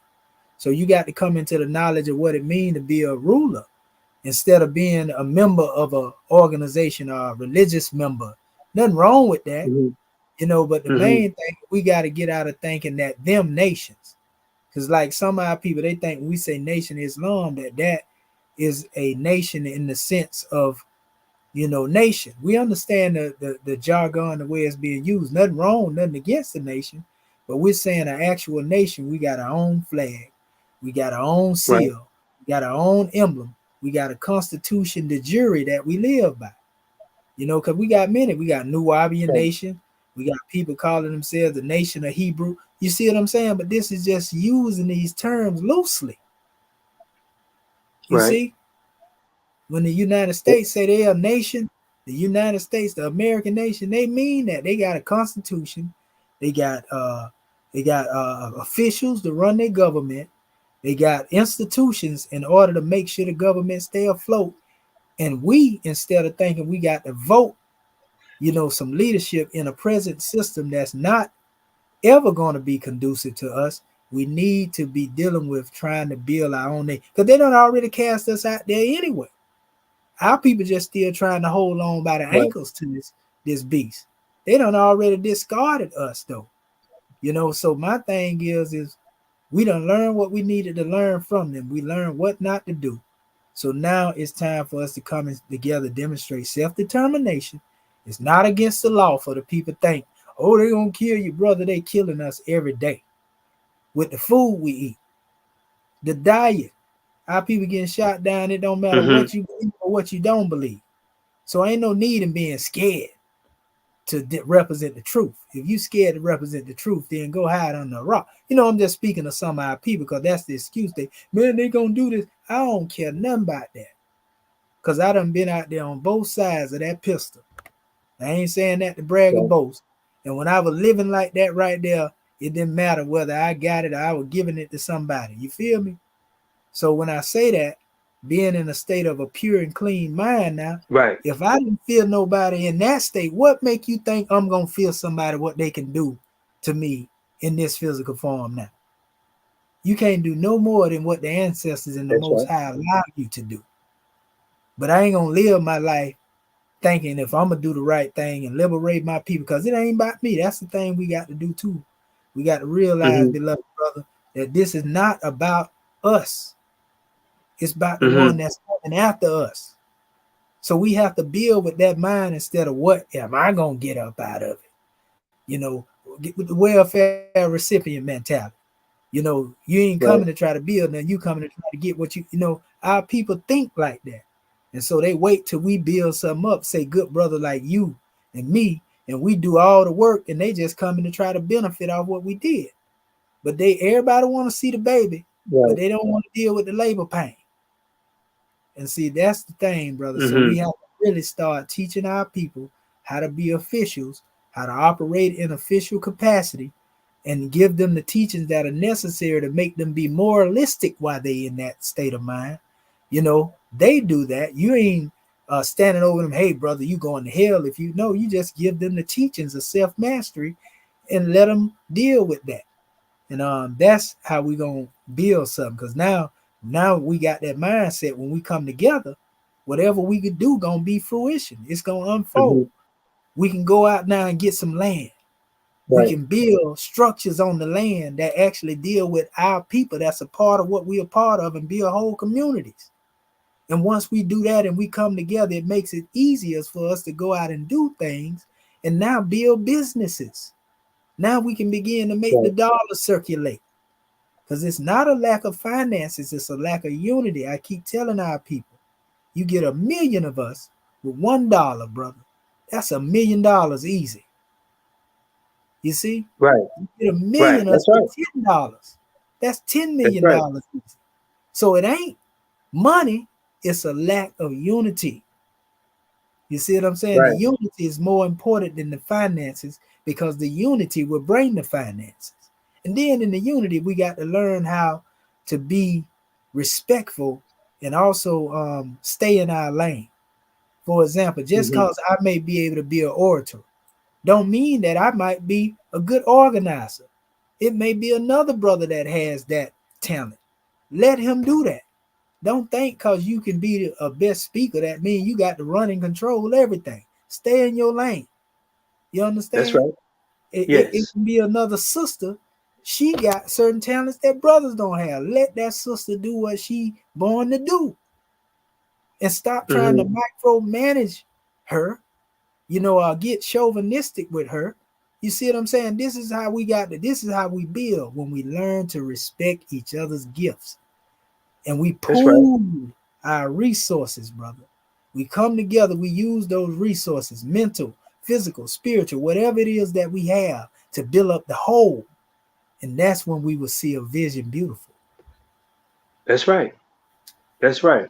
I agree. I like that. I like that. I agree. One more question. How when you look at how the world been changed in the past 3 years, and how do you see we supposed to look at the church in a positive way, our mayors, our governors, and our politicians in our cities?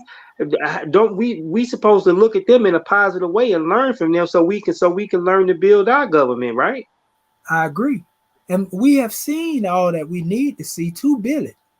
Prophet Noah Okay. Drew Ali said it like this. He say, I'm going to lead a European here long enough to teach you Moors how to run a government.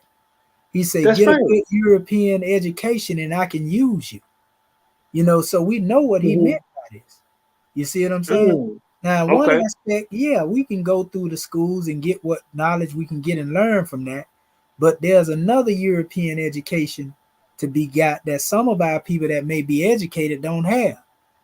In Hmm. other words, exactly what's going on and how these people really move, in their politics.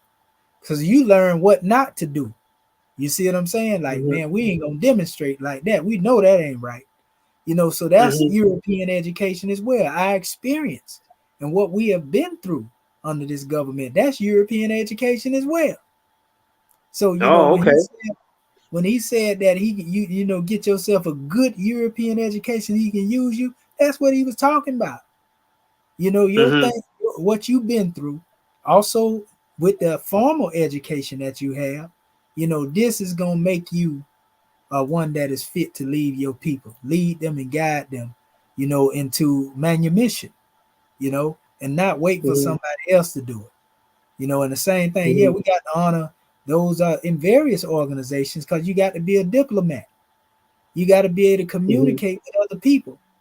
We don't Right. demonstrate from a mode of hatred, because That's we right. know you hate, you become that in which you hate. But we That's also right. want to make it clear that just because we demonstrate Moorish pride or pride of our people, that ain't got nothing to do with us having to hate somebody to be prideful of ourselves. And we shouldn't have Mm-hmm. to feel just like the European now talking about this critical race theory, and they don't want to feel like they respond. We don't want to feel like just because we embrace our ancestors, that we got to be hate filled toward nobody, because That's that's right. how they try to make you feel. For us to embrace what we demonstrate, we got to be hating somebody. No, that's further from the truth as the sun is from the moon. Right. That's one of That's the right. ways to try to discourage our people from having that universal love as well. Because they know once we begin to love each other, and love on each other, like the brother Malcolm said, he said, when we get to that point right there, where this love become a universal thing, that's when this system is in trouble. It ain't got nothing to do with us coming together to tear nothing up physically. It's having That's the right. unity, the unity and the love is going to conquer everything. Because we have the power to make our enemies stop thinking. That's Psychic right. self-defense, brother. Psychic self-defense. That's right. If you don't mind, it don't matter. Mind over matter. That's You right. know what I mean? It That's ain't what right. they call you, it's what you answer to. That's right. You know what I mean? So yeah, That's right. that's the answer to that question, good brother. Well, I appreciate it. I appreciate that. I appreciate that bill, man, and I appreciate it. I'm gonna keep on listening to you, good brother. And peace to you, and you have a wonderful night. Yes, sir, brother. We love you, brother. Peace, love, and law, man. We in this Love you together. too, brother. Yes, Yeah. sir. And All right. All right. all right, God brother. bless. Peace. Yes, sir. Okay. All right. All right. Honest to that, good brother. That's what I'm talking about, man. When I talk to my family, I talk to them like I've been knowing them all my life. Because we family. We distant relatives, but we still family. We love you, family. We up, umpteen many hours, talking about freedom and loving our people and unity. Because we love you. Don't let nobody tell you nothing different. And be sure to hit that like, share, and subscribe so that more people can get this message. Because we're going to start having it where we can really get people on the platform having these type of conversation. I'm talking about from all walks of life. You know, we got to learn how to agree and disagree, but yet be able to still be able to work with each other. So what I'm gonna do, I'm gonna play this track as we close out, and it's been real, it's been love, and we're gonna keep bringing these measures to y'all. Honest to everybody that sit here and listen to this drawing consistently, because I promise you, I'm gonna keep bringing more. We're gonna go beyond where we at now, but all of this information in history is necessary in order to give you brothers and sisters, that may be listening, a clear conception of what it is that we teach, who it is that Prophet Noble Drew Ali is, who it is that he ain't, and the different relations between different measures. And I'm gonna always bring them receipts. You can believe that, so you can go and do your own research. It's information out here. We're in the age of information. And that's what's going on. It's a hodgepodge, of information out here, and you got to be able to navigate through it. So that being said, let me pull this track up and we're gonna close out.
Ali, Ali.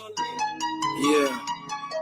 Ali, Ali. You know, we've been talking about living in the last days, you know, and watching hell unfold right here in front of us. You know, but when the truth is on the manifest, falsehood must flee, you feel me? Brothers, we living in hell, can you tell? Just take a look around. Trumpets blown, but then we hear the sound. I guess we still wait. It's heaven visited, witness my word. Let's free our souls from this penalty. Brothers, we living in hell, can you tell? Just take a look around. Trumpets blown, but then we hear the sound. I guess we still waiting. It's heaven visited, witness my word. Let's free our souls from this penalty. I see no future as an adolescent. My head was solid as steel, so my mother was stressing. Cursed with this blessing on September the 27th. I was convicted from the boom as a young felon. Daily rebellion, see my only father was my crew. A group of thoroughbreds, a few bad, but they was true. And I thank the Lord for pulling me through. Despite the madness, I'm never neglecting the youth. And sleeping masses, we bleed from a single wound. So why not heal together? Cause in the meantime, it's getting better. But see, this game won't last forever. I seen a change in their policies. So pay attention to my prophecies. And please, let's give the babies a chance to grow and breathe. And with these flows, we can feed more. Believe, when will we ever learn to love ourselves and see that hell is a cell filled with black brothers, men. We living in hell, can you tell? Just take a look around. Trumpets blown, but then we hear the sound. I guess we still waiting. It's heaven visited, witness my word. Let's free our souls from this penalty. Brothers, we living in hell, can you tell? Just take a look around. Trumpets blown, but then we hear the sound. I guess we still waiting. It's heaven visited, witness my word. Let's free our souls from this penalty. The greatest wars within, being we all sin. But then and again, let's check them foes we consider friends. Cause like casino, they flip when the issue is chips. But rather than slip, I be secure, so I'm fully equipped. And this a trip is right or wrong, we'll be labor failures. Let's congregate in commemoration, respect your elders. Maybe this life will be the one to bring your Savior's day. If you consider this hour to flee, I'll lead the way. Knowing this world is crooked, why do we deviate? Missing the mark by miles because of arrogance and self-hate. But I guess we see it in our own time. See, nothing profits a man lacking his own mind. It's a terrible thing to waste, brothers. We need power. Our resurrection is rising above the ways of haters and cowards. See, the beast devoured the lost sheep, roaming alone. So it's a must that we protect our own. Brothers, we living in hell, can you tell? Just take a look around. Trumpets blown, but then we hear the sound. I guess we still waiting. It's heaven visited, witness my word. Let's free our souls from this penalty.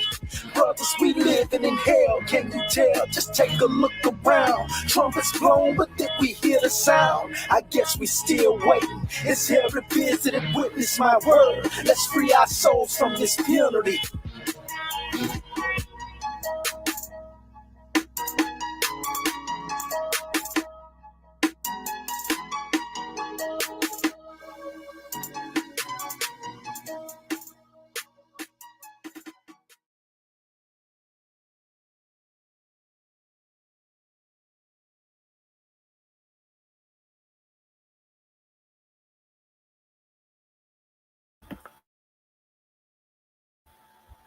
The only way out of the fire is through the fire, family.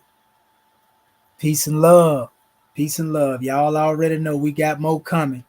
So we'll see y'all at the next junction. Freedom on the move. Peace and love.